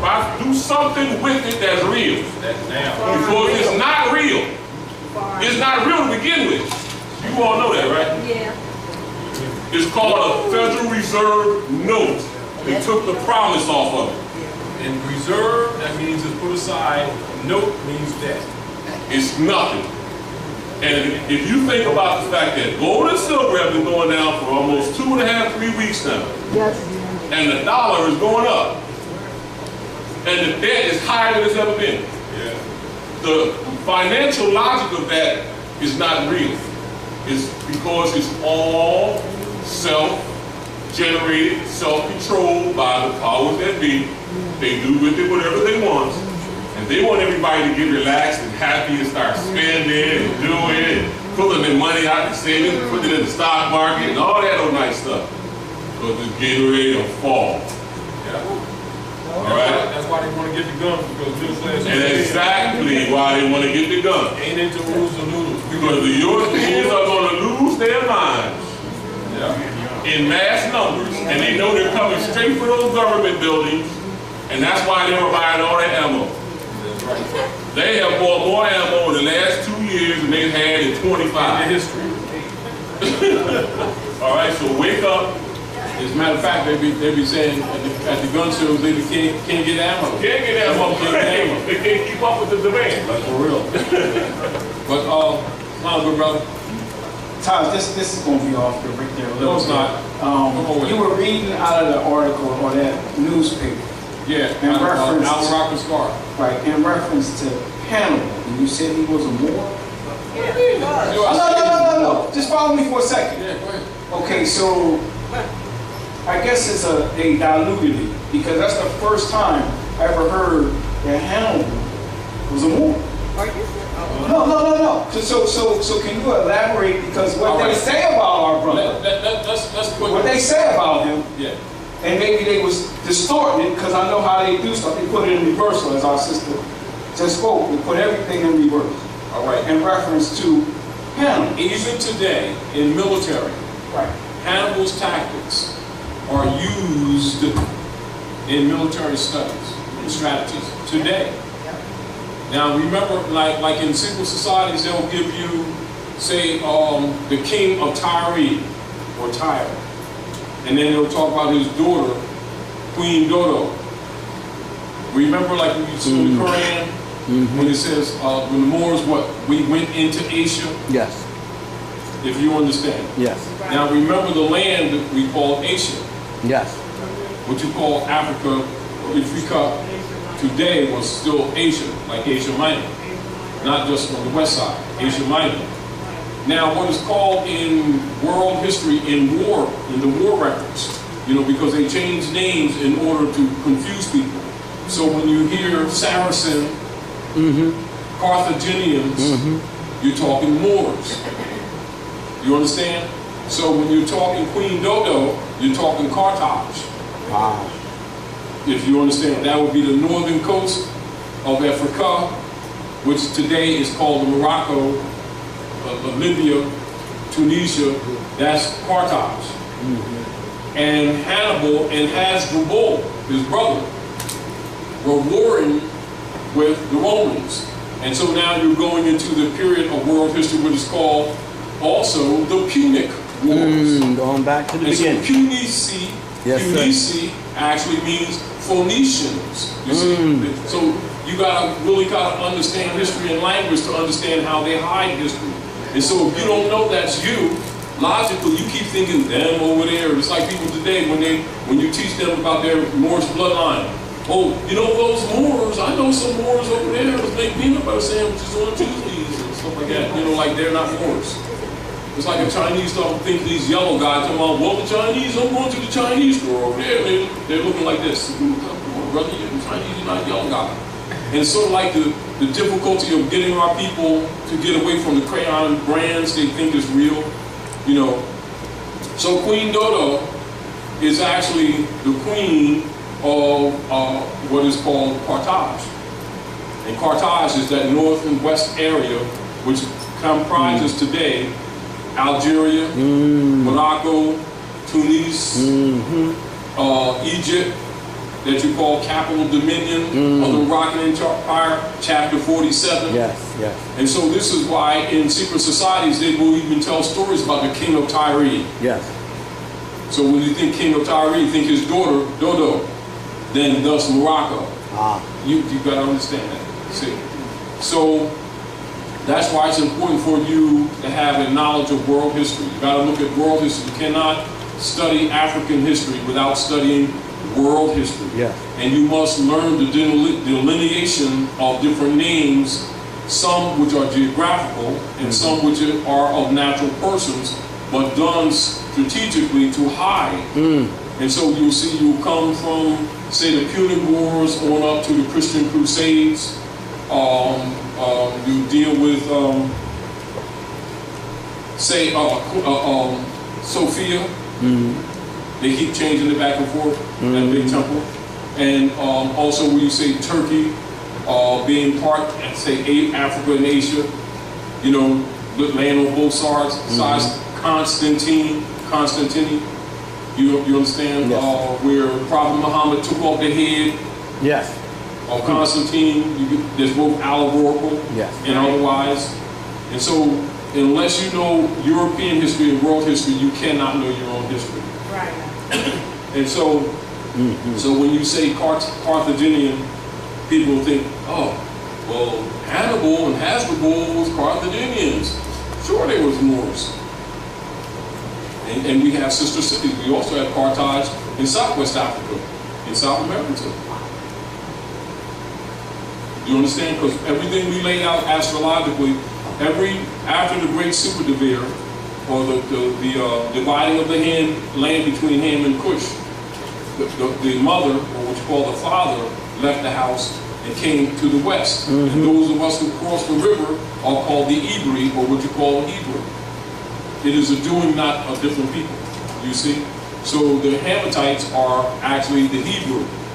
That's us. That's why our fez are 7 inches, because we're the daddy.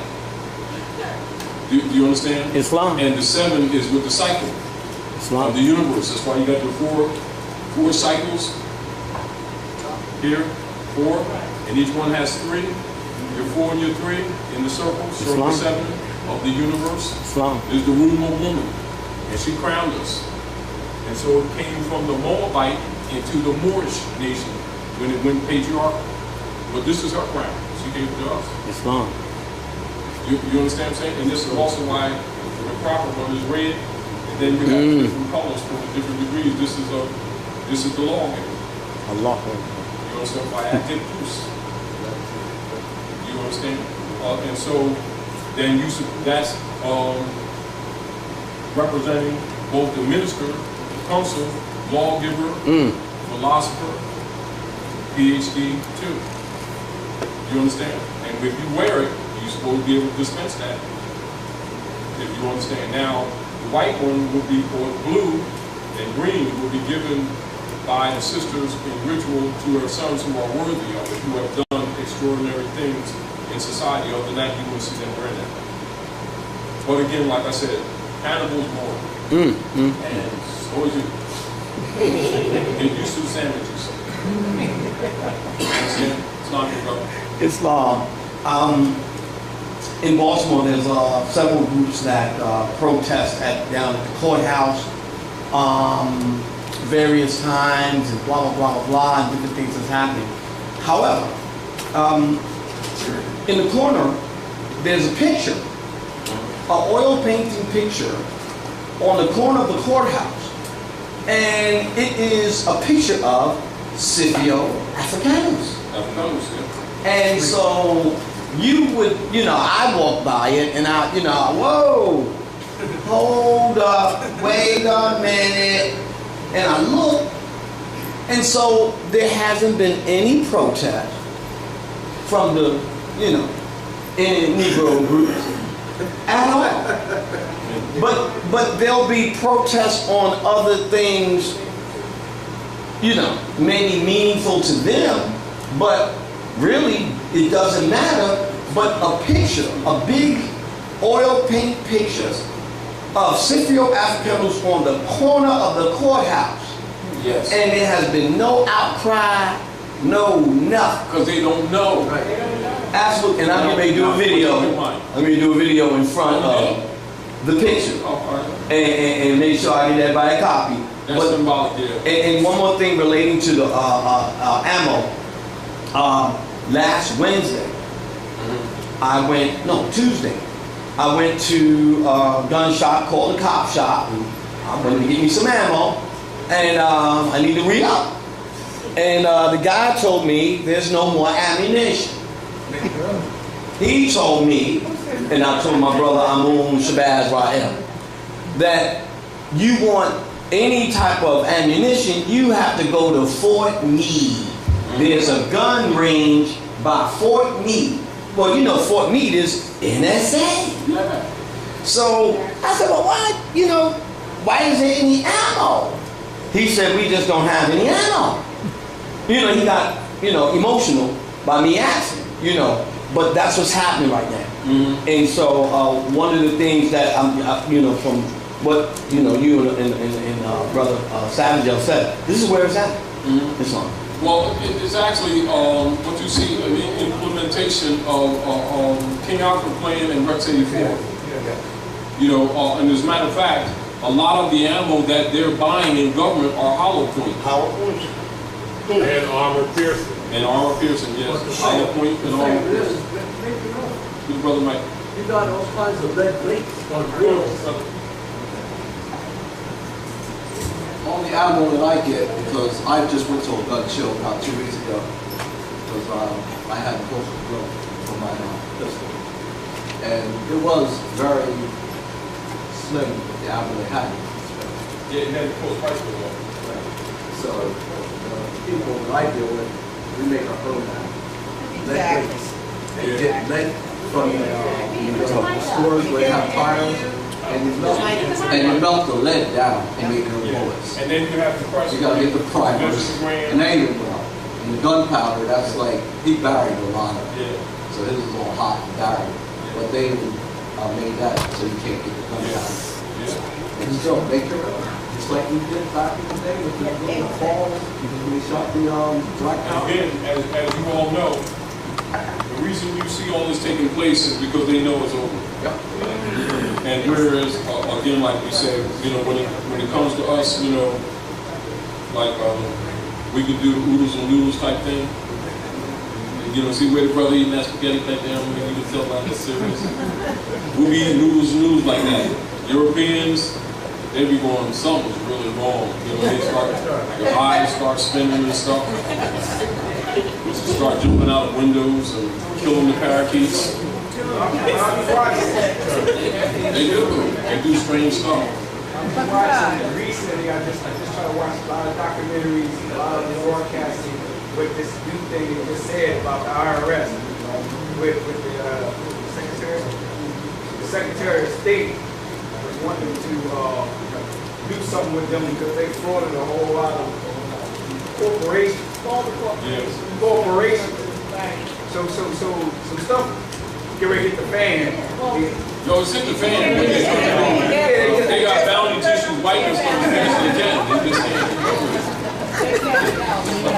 Brother, reiterate on something that was said about the ammo. One of the things about the ammo, people don't realize that it's the national security agencies that are buying all this ammo.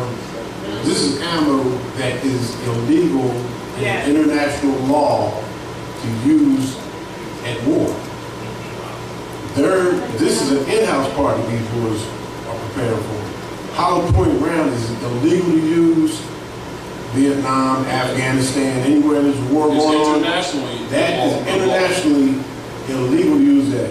So you're really focusing on just how deep that is. They're guaranteeing ammo that you can't use when you're at war with somebody. Right. Matter of fact, you get locked up, they see you carry. You know, and this is what they intend to unleash and unfurl. Because hollow point, when it hits, it spreads. Yeah, right, on the people here. I just don't want to make sure that little point is got to buy everybody. Yeah, it spreads out. Go in, make a little hole, splits out, make a big hole in the back. So you bleed out. So you can't even do the emergency plastic with sucking wound.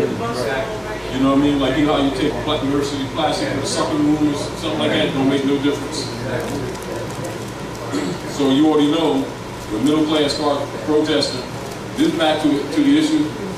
Brother, listen. Yes, sir. This is back to the issue. It's not wise for them to be protesting. No, serious. No, sir. Today, the battle must be done with absolute spiritual intelligence. Yes, sir. Yes, sir. It must be done in a battle that can't be expressed in words. You know, and it's even back to the issue, whereas, like the brother was saying, that stay down there protesting, you know, with a representation picture of Scipio Africanus, and they don't even know the history. They're incompetent. You know what I mean? He's Africanus because he takes the name on the people or the nation states that he conquered. So therefore, Scipio Africanus, even though we say it named after, actually the cognomen system by which they operate for Roman conquest is when they conquer a nation or if they conquer a territory, they take on the name of that conquest territory and tack it to their cognomen. I got it right here. Pardon me, I just want to add on just a few things. Since we was talking about war, I was reading, I think this should be mandatory for everybody to do. Just look up the word occupy and occupation. Yes. The only way they get that off is if they're treating you as if you're a nobody, you don't exist. And in the Negro black color status, that is very real.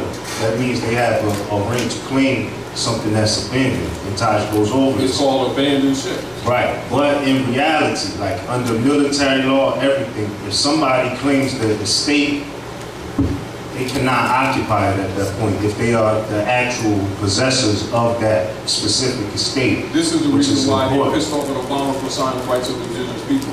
Right, and on top of that, just to add on what the brother was saying about Hannibal, it's pretty interesting when you look at it. I don't know, I gotta speculate on it some more. But from what I understand is that that's probably one of the reasons we lost, because he had his son vouching hate at 9 years old against the Romans. And the only savior is love. Now I can't say, well, he shouldn't have did that or he shouldn't have did this, because back then it was what it was. Well, what they were doing, they were burning, see, the Romans would burn and murder the women and the children. Right. Matter of fact, that's how they defeated us here. Right. They started murdering our women and children and killing the animals. The Moors didn't lose, we gave up. After the Samnites were trading and telling the Europeans where we kept our women and children up in the mountains and in hidden places, and also in the chambers under Philadelphia. Philadelphia is built on ancient chambers. A lot of people don't know that. This is the reason why when they do any what you call architectural building in Philadelphia, unlike different areas, they'll put up solid fences. So that you don't see some of the ancient artifacts that they find out there, because we've been here for about 1 million years actually. Really over 70,000 years in the West. You know, even before the earth shifted. You know, and so they have to hide the information in Philadelphia. This is also why you see in the Septuaginta, when it talks about the 7 cities which are in Asia, one of them is Philadelphia, because it's key of the 7 cities which are in Asia. Of course, you're in Asia. See, but then you got to do the ancient history. But it's also in Asia of the temples of the moon and sun. The sun and moon, which is also the name of North America, the North Gate. You see, also representative of the activation of the chakras, and of course the land of flowers, which is the fountain of youth, which is the herb systems that we use. You know, all that stuff. Right, and I also just wanted to share this, if I should say, because I was doing the etymology. I'm like, all these words I'm using, what don't I know? And I happen to be studying. I don't know, someone else might know this, but for those who don't, the word hematite simply means home. Ham means home. That's what it means. It also, in certain languages, it breaks down to martel, M-A-R-T-E-L, hematite. Now you see, but also Martel, Charles the Hammer Martel, if he hadn't defeated the Moors in 732, near Poitiers, near France, that all of Europe would still be Islamic today. Which brings me to this next thing I want to, and I'm still studying, but I want to know, like, what exactly happened, because before this big inquisition that really kicked off and changed everything in the Western Hemisphere, when they was expelling Moors from Al-Andalus, the French was like, y'all more than welcome to domicile here. The bishops, everybody was welcoming Moors to stay in France. Well, many of them were aiding us. You understand, because they know the history. Right. You got to remember. You got to deal with the broader issue. What is the broader karmic issue of the Moors? Well, this is the broader karmic issue. In spite of the original intent being a preservation of civilization, the violation of the mixing between the animal, chimpanzee, and the human, which you will see in the Bible where it says, when the God says to his children, says, look what you have brought. When it talks about amalgamation, that's what amalgamation, that's why they refer to it as the amalgamated Moors. What is the problem of the world? The amalgamated Moors, which is demonstrated in the Wizard of Oz. The amalgamated Moors is represented by what? The witch of the East, witch of the West. You get the whole point. The feminine principle of rulership. They're talking to you about the fall of the Moorish Empire. Red ruby slippers 3 times. You got to really understand the zodiac constitution of yellow brick road, Emerald City, Venus. Can I just add on one thing? And back to French and what you're saying now. The word Hittite actually is related to the word Haiti direct. You can look this up if you could do some extensive research. Haiti actually is a corruption of Hittite or vice versa. And you will see their commitment that Hittites will never rise, which is why they would never allow them to build another airport.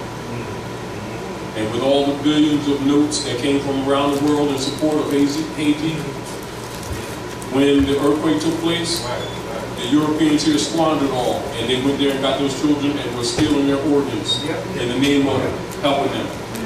And that's a commitment of the Christian church. And I just want to say this last thing before I pass this mic, since you mentioned Dorothy and Emerald City. If you do the etymology on the word emerald alone, every language that is rooted from has the word moor in it. Whether it be M-O-R-A-M-E-R-U or M-A-U-R-E, somewhere the word moor is in every etymon or in the etymon, all the linear languages of that word emerald. And the oldest one was Sanskrit. And in Sanskrit, emerald is pronounced Merakata. Yes. Just wanted to share that. And of course, you get Matakush. Matakanos, when you go into the war record, and you look at the treaty, it says, refer to North America as Al Matakanos. That's what I'm saying. Give it a mic. You really need the mic.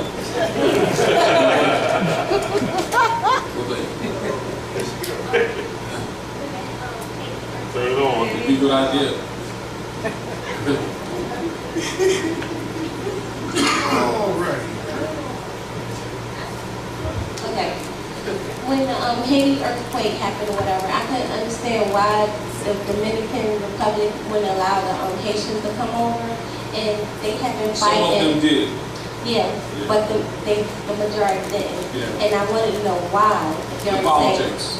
And it goes Because deeper than then, that. no, because then the Europeans would attack them. It goes You deeper got to than remember, that. this is the oath. It goes deeper than that. This is the oath. With Toussaint, who was setting up the republic for the Asiatics of the North to come to ATC, because they're dealing with the old history. Our people here are separated mentally, but everybody's not separated. They know where they are. They know who they are. We're the ones that think people are crayons and that they ain't our brothers and sisters. Okay, but Now, hold on, listen. Anybody that helped them, see, because the Christians are committed, their dominance of the Western Hemisphere is key to the subjugation of Haiti.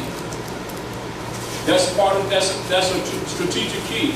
No difference than, say, remember when Farrakhan was going to get that coins from Gaddafi? And they started asking him about Malcolm, and he started talking about that's internal business, like the Nation of Islam, nation business, like, right? Then he started talking about the Constitution, gives him the right. At that time he blew it.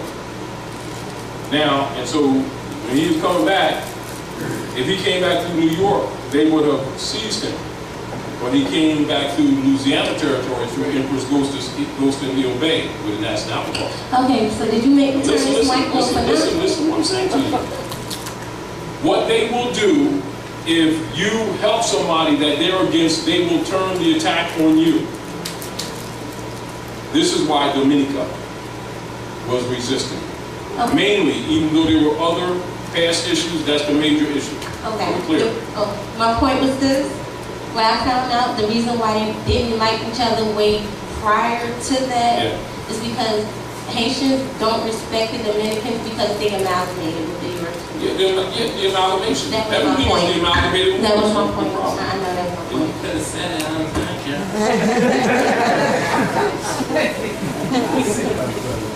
Because really, I mean, because it is. Because the problem of the world has been the amalgamated moors. But you got to remember, a lot of people hold us responsible for that because we created them. And then, in other words, like this is basically what's happening. We created Frankenstein and they have been running. Rather than... Yeah, he took the building in Florida and he nationalized the building and told them they don't come with no driver's license, talking about that's your ID. And they've been fussing trying to get him out because he knows he's out Moroccan. Right? And then when they start seeing that we're conscious and we start speaking up, that gives them encouragement. Because we're the daddy. When we start speaking up, the world begins to be free. You know, then they'll start stepping up. But again, we up here in the north are still purging. We have to get this idea out of our heads that we're different people. But also the Asiatics also know that it is no different from the Christian policy. If the sister can't read and they catch you teaching her to read, they'll hang you. You understand what I'm saying? So you're reluctant to do certain things to help your brother and sister because you know the Christians will murder people. Even though they're talking to Jesus, you already know they're just fronting. Everybody really knows that even though they say these things as if they have some kind of allegiance in their heart, they know these people are murderers from the beginning. They abide not in the truth because the truth is not in them. And when they speak of a lie, they speak it of their own kind. John 8:44. It ain't a secret. You know, Islam. The new issue happening, of course, you know, I'm gonna say Baltimore, right?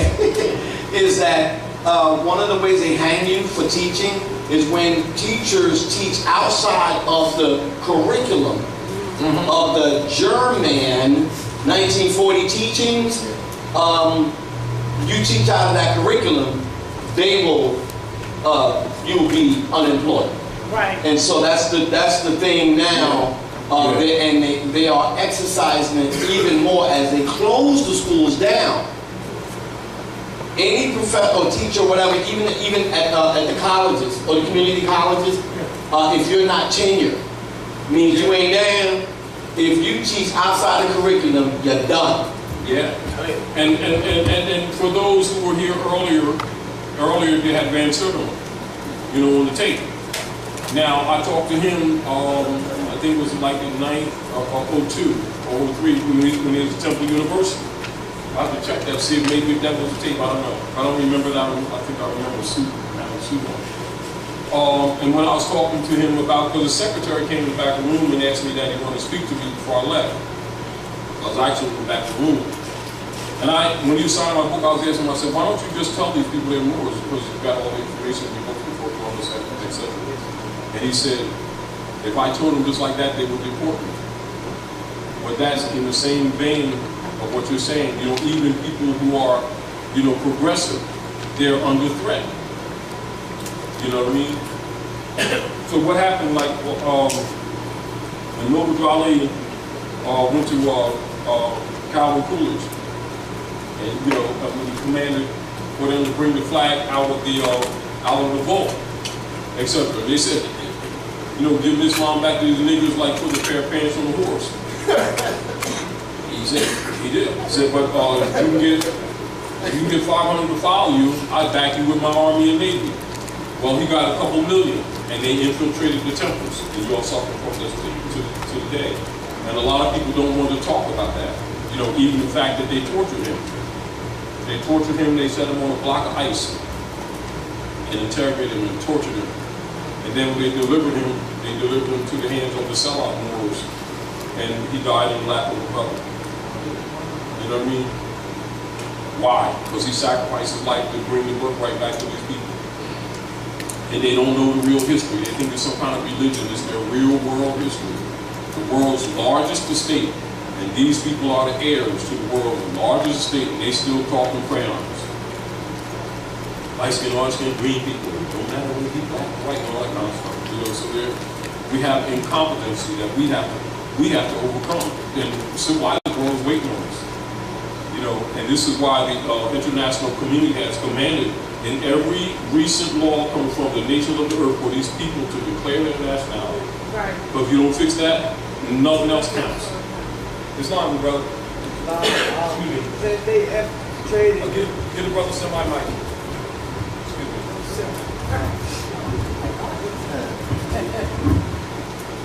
Since they infiltrated the temples, that means some of the information we had today is misinformation. No, what you find is not so much misinformation because the temples are right. What you'll find is misadministration. Let me make this simple to you. Some of the information that we dispense to you right now, in a venue like this, would not be allowed off them floors. Yep. Not because it's not true, because it would cause those in positions of authority to have to take people to degrees they don't intend to take them to. Are we clear? Now, listen to this.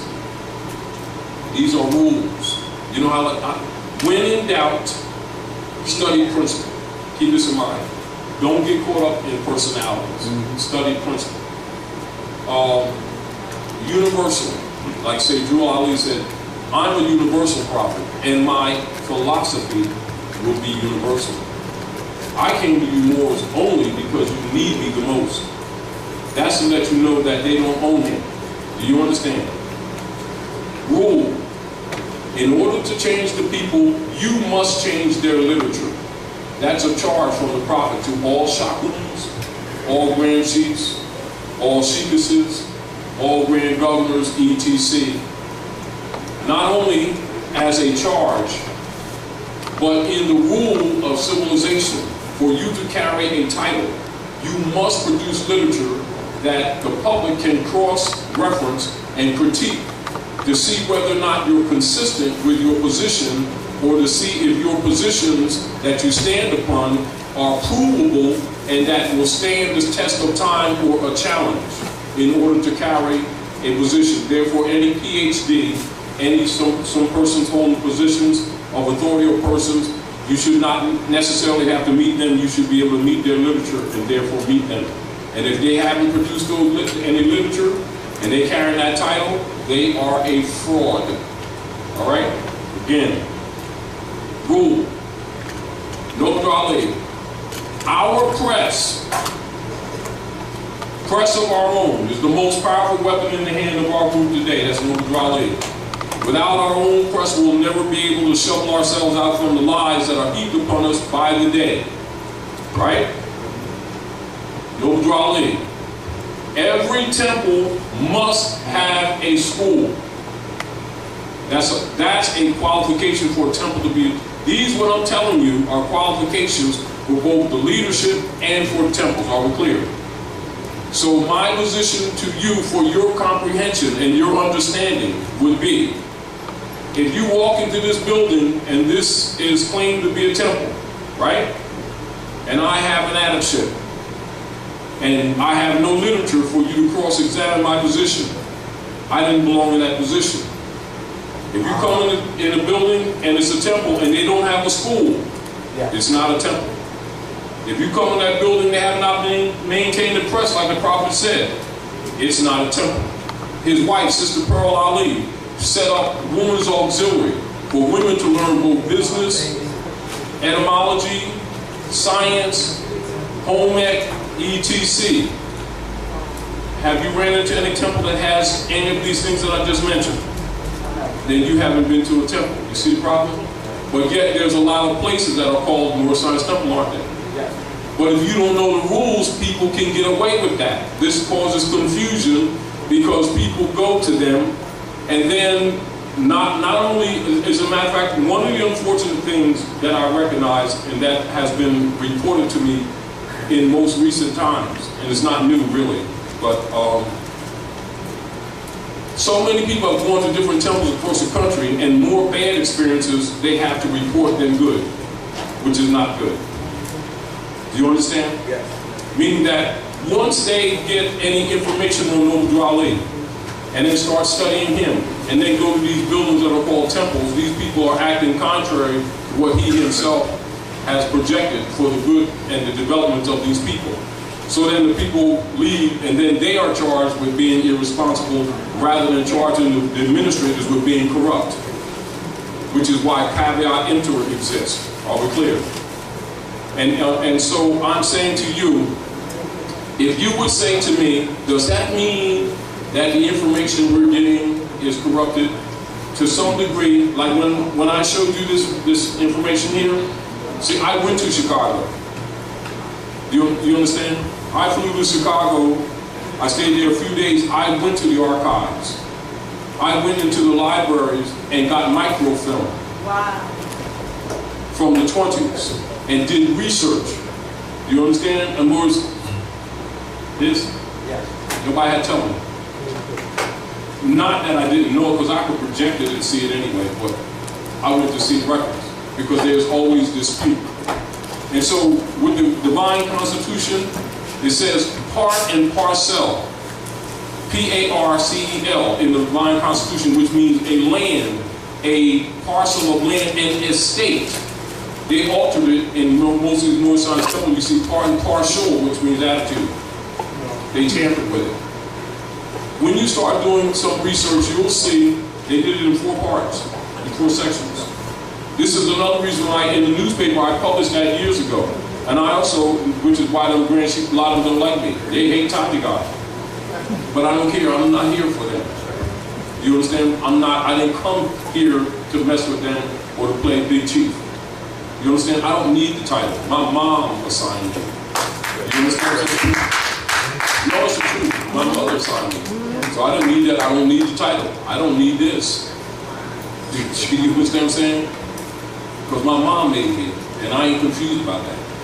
You understand what I'm saying to you? But the point that I'm saying is, once you understand the rules of the game, you know how to measure everything.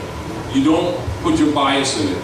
We, in the carnal form, logically have our little idiosyncrasies. But you're supposed to have the capacity to overcome that and just stay in the spirit and look at things for what they are, accept them for what they are, and do the best you can according to your assignment. But you must know yourself to know your assignment. You understand? Now, if you just go into the divine warning by the prophet for the nations, the message to America, and the plea to the nation, it tells you everything. If you're confused after that about what this movement is all about, it's two things. You can't read, you're insincere, or whatever adjectives you want to add, which means this stuff is really, really simple, and including religious controversy. And then you go into his dispensation on the Renaissance. That will send you into European history. It will open up so many doors of information that it will amaze you how much is in them little books. You know, and so I say to you, study. Question is valid, you'll answer it yourself. But the major issue is that people who have other agendas other than honor will never be able to hide once you start doing research. Then you decide what master you want to serve. You know, and so it looks like Rome is winning. Some will capitulate. Let it be so. However, I'm not worshiping the popes of Rome no matter what. Do you understand? And you decide, you know, whether you want to honor your mothers and fathers or you want to keep Rome in power.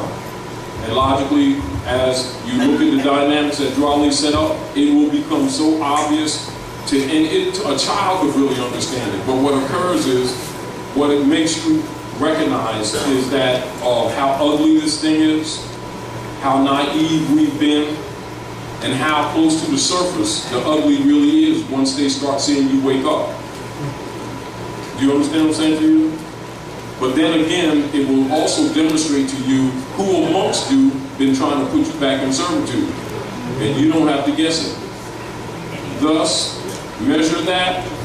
Any temple, any church, any mosque or synagogue, you can walk in and recognize whether or not they want to raise the people or whether they don't, because they're all measured by the same rule. And this is why Drali said, he says, I come to make you priests unto yourselves. And it is done by virtue of giving you the secrets that the priesthood have held back. That's what the Circle 7 really is. It's really giving you some of the Kabbalistic lessons that were held up in the Tibet area to keep the Christians from having burnt everything. Come on. And as a matter of fact, there were some Europeans that brought some of it out in actually the Aquarian Gospel of Jesus Christ. It's coded in that for many of them in the secret societies, which is really the Circle 7 Quran. Come on, Doc. You know, once you really kind of understand the real politics, you'll kind of understand why sometimes Europeans indirectly, although, you know, they can't come out open, will support in the background trying to get this republic back. That's why Drali said, look, the Negro problem is your problem. Some of the Europeans are trying to help me. Why aren't you? You know, and so you will see, once you get grounded in the fundamental literature, you and anybody else can guide themselves accordingly. You can see who's the fraud, who ain't, just like you look at the Europeans in their color cooperations. You'll know anybody that start talking about their temple. All you gotta do, you know the measurements, right? Right? So that's like, you know, it's like, it's sort of like if you go on a Wendy's burger or McDonald's, right? So we come to McDonald's and we decide we want to get some burgers. And you start saying, burgers, we ain't into that. We can give you some salad. Not that we want to do the salad, but it came from a burger because McDonald's, you thought it was a burger. And so the deal is you measure by your charter. You see? So if one of the requirements, just like when you deal with the corporate states, for a state to be a part of the union, Article 4, Section 4, it must have a Republican form of government. So as soon as they say democracy, you already know they're not legitimate. It's not confusing, unless you're confused. You understand? So logically, if you go to a Moor Science Temple and there's no school, you already know that ain't a Moor Science Temple. That's somebody talking about it. If you go in there, they're not producing literature, but they got titles. You already know that's not a Moor Science Temple. In other words, they're operating under color. And what is color in law? A presentment, a simulacrum, right? Right? Prima facie, as distinguished from that which is real. Therefore, for we to know the difference, you must study, so that you can tell the wheat from the chaff. Lest you, what? Get deceived by the connotated linguistics which was introduced to cause you to go to sleep. Fair enough? Right. Well then, Islam, good brother. Islam, I'm getting in trouble. I have to fix something. Conscience, you ain't in trouble. Well, I'm in trouble. My tassels out of school. All right. Mother over here told me I had to fix something. Food and land becomes the most important resource you can have. How long can you eat and survive when the grocery store is not open? Y'all hear that, right? How long can you eat and survive when the grocery store is not open? How to eat to live, 1 meal a day. Hey, how long? How long? Yeah, what, you got 3 days? Anybody else? How much you got? I got 6 months. 6 months? I got 6 months. 6 months? My sister got here. Hold on. I didn't get to the part she wants me to get to. I did that on purpose. I did that on purpose. No, you not. Come on. Come on. Come on. Come on. Now, you gotta feed us. Come on, tell me. You can live with, you can't live without water, and that's one of the things that we need to start really preparing our homes, disaster preparedness in our homes. I'm good. I got You know water. that we can't live without water. water. You can live without food, but you can't live without food. now, yes, and that's good. Let me tell you all something real quick because of the time cycle. Now, you all keep you know, like the clear plastic that you have? You know, like they have on drop cloths and everything? Yes. Clear plastic you put over a pan and put it like dig in the ground and put it on the surface and wrap it with the plastic, right, at the ground surface, but wrap it around so that, you know, dirt don't get in it or like little bugs don't get in it. And you take a quartz stone, a quartz stone, and put it in the middle to make an inverted pyramid. And in a couple of days, the condensation in the morning will accumulate water for you.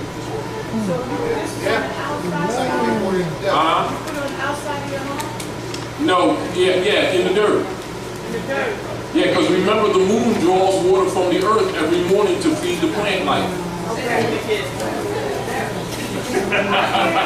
Now listen. The moon controls the water, the tides, the blood cycles, the rhythms of the waters. In the morning, what you call dew is really the moon pulling water from the earth to water the plants and everything else. You can find it even in the desert if you know how to do it. You take like a pan or a bowl or something like that, and you wrap it with plastic, you know, like the clear plastic that you cover windows with, anything like that, right, any plastic. And then you take a quartz stone. Quartz stones are usually those smooth stones, those smooth rocks, smooth, and they will create cool condensation. And yes, and also crystals.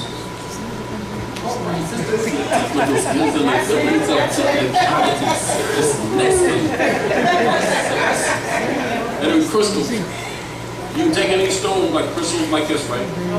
And in the middle of the I apologize because I forgot to say it. In the middle of the plastic, you punch maybe like 3 holes or something like that, and you lay the stone over top of those holes. And it will draw water from the atmosphere and it will accumulate in the pan and you will have fresh, clean water to drink. Make more than one so that you can accumulate. The other deal of it is you want to find the areas where like the animals don't pee and poop and stuff like that.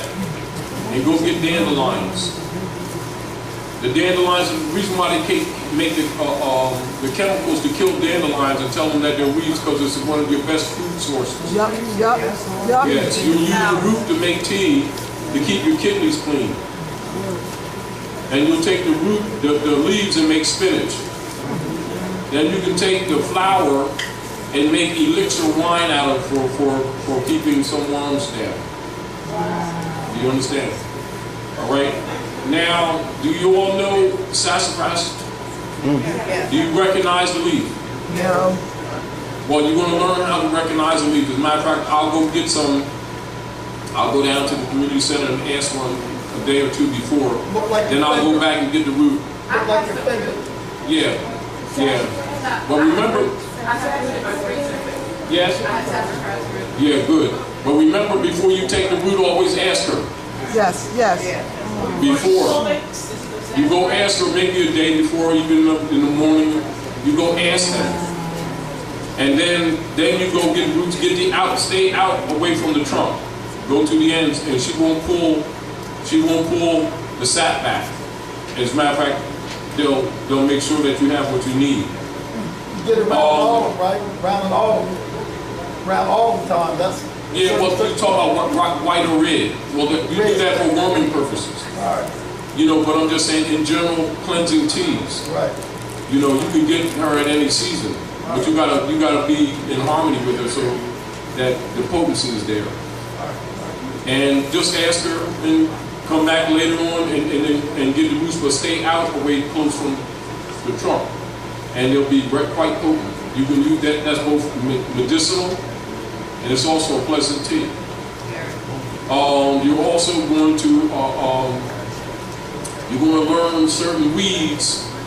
Some of the weeds that they call like the milk plant. Milk thistle? Yeah, you can use that for healing, for wounds and stuff like that. Milk, they call it milk thistle. Anyway, and there's a lot of other stuff. So what we'll do, we'll bring some things and then show you, because you're going to have to know it anyway. You got to get back to it anyway if you want to, because you got to take care of your babies and stuff. It's hard. Thank you, sis, with your considerations of the first step. Thank you. But so keep that in mind, because you don't have to. You really just need to get back to the fundamentals. And we gave up a lot of this stuff. As a matter of fact, they study your stuff anyway. That's how they make medicines and stuff like that. And like even angelica root. So you're going to find angelica root, and that's they'll use that like St. John's wort and stuff like that. And that's one of your most ancient herbs that used for women around when they're cycling. Angelica root. Yes. And so you make teas out of that, put it in the refrigerator, and so that keeps your reproductive organs in good health. You know, and also for women who have pain during that cycle, you can use angelica root. That should be commonly used, but they don't tell women so they can sell them Motrin and stuff like that. It's not. When we started out before, we talked Speak a little louder. about prepping and getting ourselves prepared. I was so interested in that. Never followed up about getting ourselves prepared. You know, for the foods that We can't hear you. Can you repeat? Foods. You know, we talked about that. Oh yes, and it's like anything else. You know, one of the things that we do, and it's really unfortunate because we're so stressed down with so many issues that very often we don't get to everything, and so we'll have to remind me, and then again start having what you would call some more issue-specific classes, but they would have to be not in a venue like this. A venue like this, you have so many different spirits, so many people come from so many degrees of illness that you deal in general, and that would be your more or less private roundtable classes, whereas you may deal with subject matter specific only, and then deal with direct materials. But then again, if we can get trustfully people more active where those things can be carried out yourself, because we have so much work to do to counter what Rome has had a couple hundred years to do.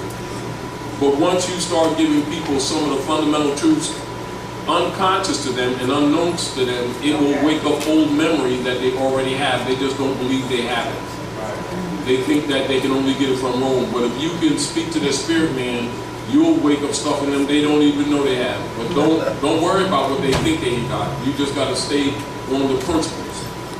But again, so we're going to have to teach people fundamental, how to go into the woods for both healing herbs, to know certain plant species that are toxic, you know, and even though you can teach them on certain fungi, you know, my position with the fungi is for the most part, unless the people really know, don't even teach them so they don't go there. You know, so they don't be flying over the Empire State Building, you know, or killing themselves. But different things like that. But, you know, it's so much. But as far as basic stuff for survival, they must know how to acquire water. They got to know how to fish.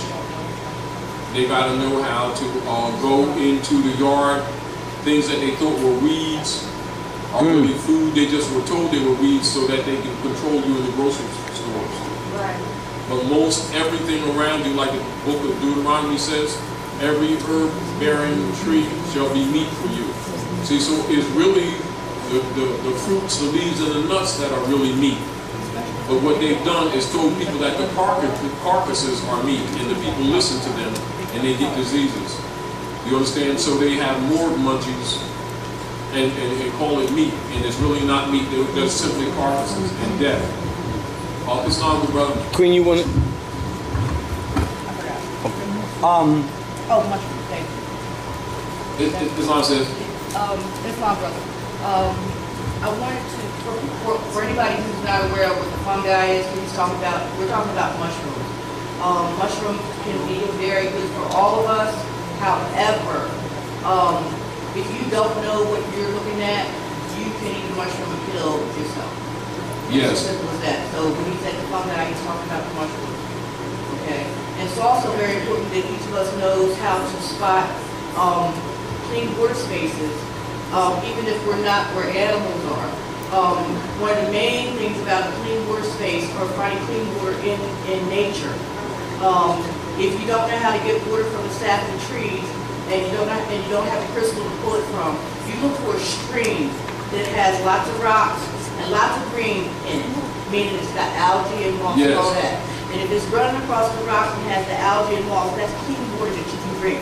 The moss and the algae is the chlorophyll, and it puts the chlorophyll back into the water to help your system to generate and utilize the rays from the sun and all that. So I just want to mention that. Anywhere you find water running across rocks and it's green, that's water that you can safely take. Yes. Islam. Islam also, I'm a part of the Universal Peace Federation. Yes. And I was Master Son Young Moor. And just like the prophet said, if the Europeans helping me, why not me? Why not you? Well, one of the, our great sister Fola L here and myself, we went to visit this Caucasian, and he has a farm. And he has actually sat with me and offered to have some of what they call the inner city, to offer some of the children or young people to come and learn how to build greenhouses. And we made hummus and everything else. So, I just want to hand these out so you can take a look at it. And they have, it's based in DC, and one like we discussed earlier today about how there's a misunderstanding that the paperwork and everything is about battling the courts and blah, blah, blah. Well, hold on, this is an international situation here. Yes. So the paperwork is not just for your status alone, but it's also for you to unite yourselves with the families of nations. So I just want to hand that out and get the information, because this guy has a farm. Yes. And we have a plot of land in Baltimore. Yes. And he wants to sit together with pastors, right? And grow greenhouses and grow our own food. Now this is a Caucasian. They don't want to do it. They lazy. So, you know me, I'm Mr. Universal Ambassador guy. So, I sat with him, we sat down. So if any Moors in the Baltimore area or the Maryland area want to get down on the get down, then this guy is willing to show us and teach us how to eat to live. Yes. Islam. Also, I want to mention, because you already know what's going to occur with the fiat. Yeah. Sister Elisa, I wanted to her now. She has much experience in financial compound processes, etc. Can you come up for a minute and speak, sis? The technical skills and abilities of Bosnatador, please.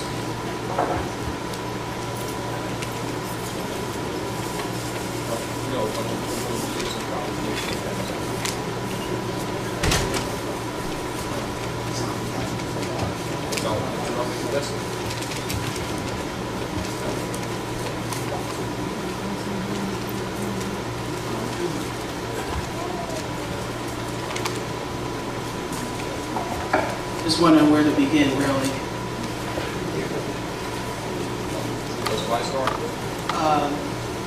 I've been speaking with Taj about how to generate finances to just do many things that we need to do. Some of you know Brother Lincoln Bay from Atlantic City, and one of the things that I proposed to him the other day was generating finances so that we have a law class, a law firm, an Aboriginal law firm, and for that to be headed by Brother Lincoln, Brother Taj, and any others that are competent. Many of us are losing our homes, and people are just throwing monies out at people who pretend that they have processes. It's better than just that they just do it for free for you, because if they don't have a remedy, they don't have a true remedy. I hate to say that you just lost your money, but it was kind of wasteful.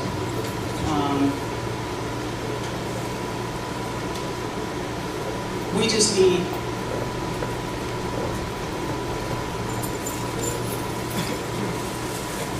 to reestablish government, and it takes finances. And a lot of people are out here pretending to know this and pretending to know that. And what I see is a lot of people are, and I hate to say it like this, but broke. Period. We're suffering. And right now what we have is the Federal Reserve note. Use it like the brother, I forget which brother it was, who said, you know, use what you have. This is what we have available to us, not that we can't barter with one another. However, I stay in the money game because I'm trying to generate enough finances for us so that we can go ahead and do these various things that we need to do. And don't think that you don't need those kernels. You gotta get gas, we gotta pay the telephone bill, we gotta go to the laundromat, we gotta buy parts for our cars. There's so many different things. We have to buy hats, we need to buy dashikis, we need to buy fezzes, period. We need to buy glasses, computers, whatever it is. And sister, does it not take finances to do these things? Okay. I want to generate monies for us.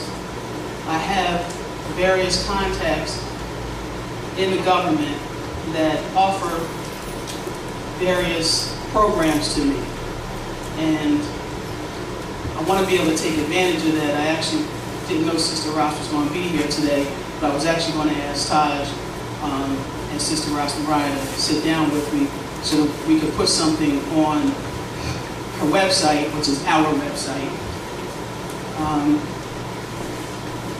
so that some donations can come in I can get us into a gold transaction that we're not taking possession of the gold. I'm interested in the currency, in the monies that come in at the end of the day. I don't want to say certain things right on film.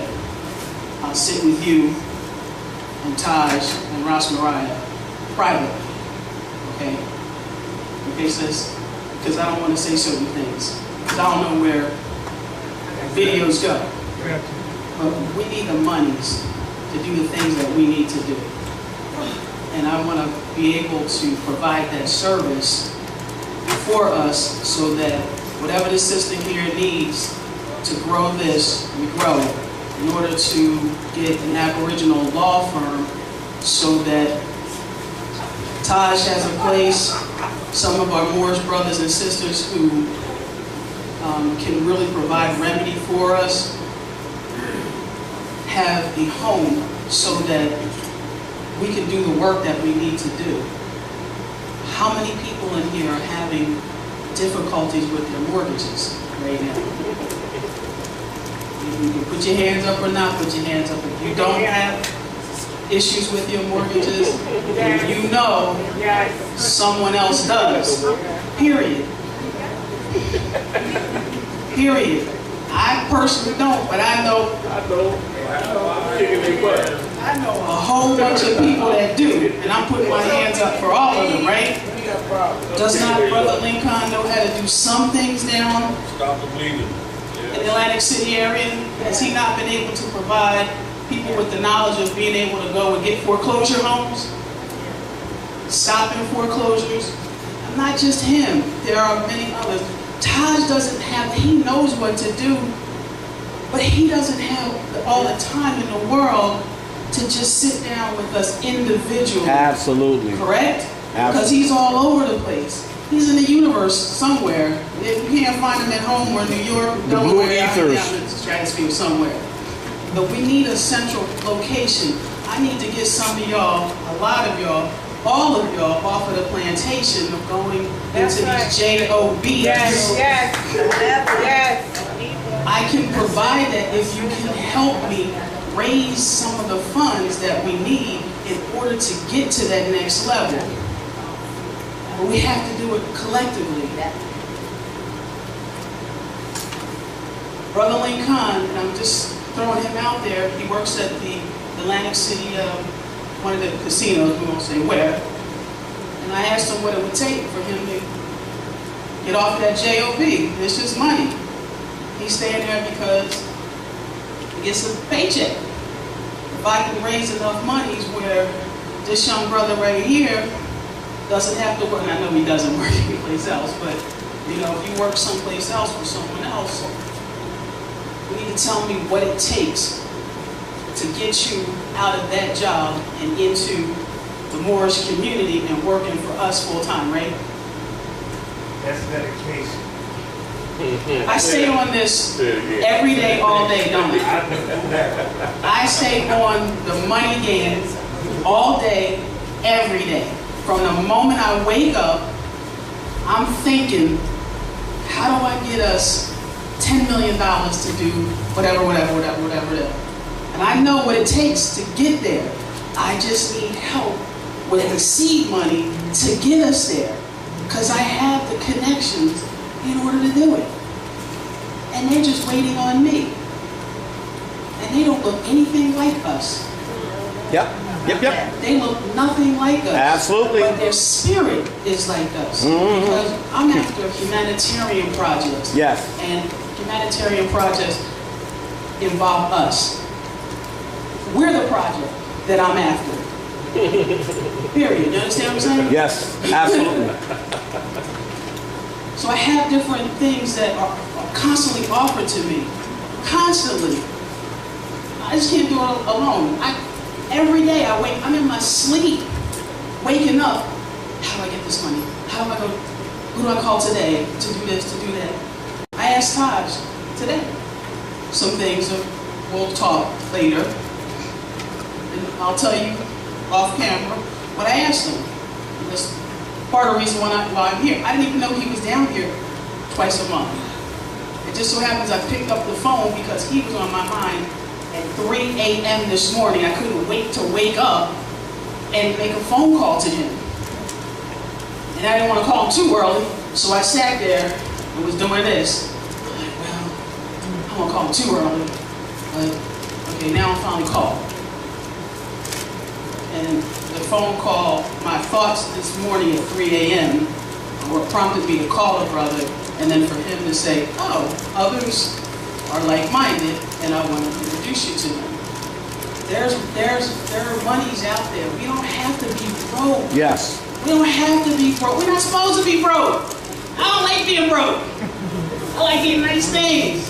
And I want to see everyone else get nice things. We shouldn't be paying these mortgages. We already know that. Just put up there, tax fraud. For those who were here earlier, right. Magistrates, they're not judges. The magistrates commit tax fraud all day long, every day. And they are raping us, and they're taking our estates. So I just want y'all to help me raise some funds. If Ross Mariah wouldn't mind, if we could put something on the website where there's a donation, click donation, and we'll talk about it, and you'll eventually see it. I don't know when we're going to do it, how we're going to do it, but you'll eventually see it on that site, because it's our site.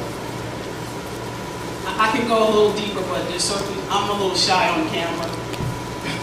So I don't say certain things. I like to be private about certain things, because they don't need to know everything. That's right.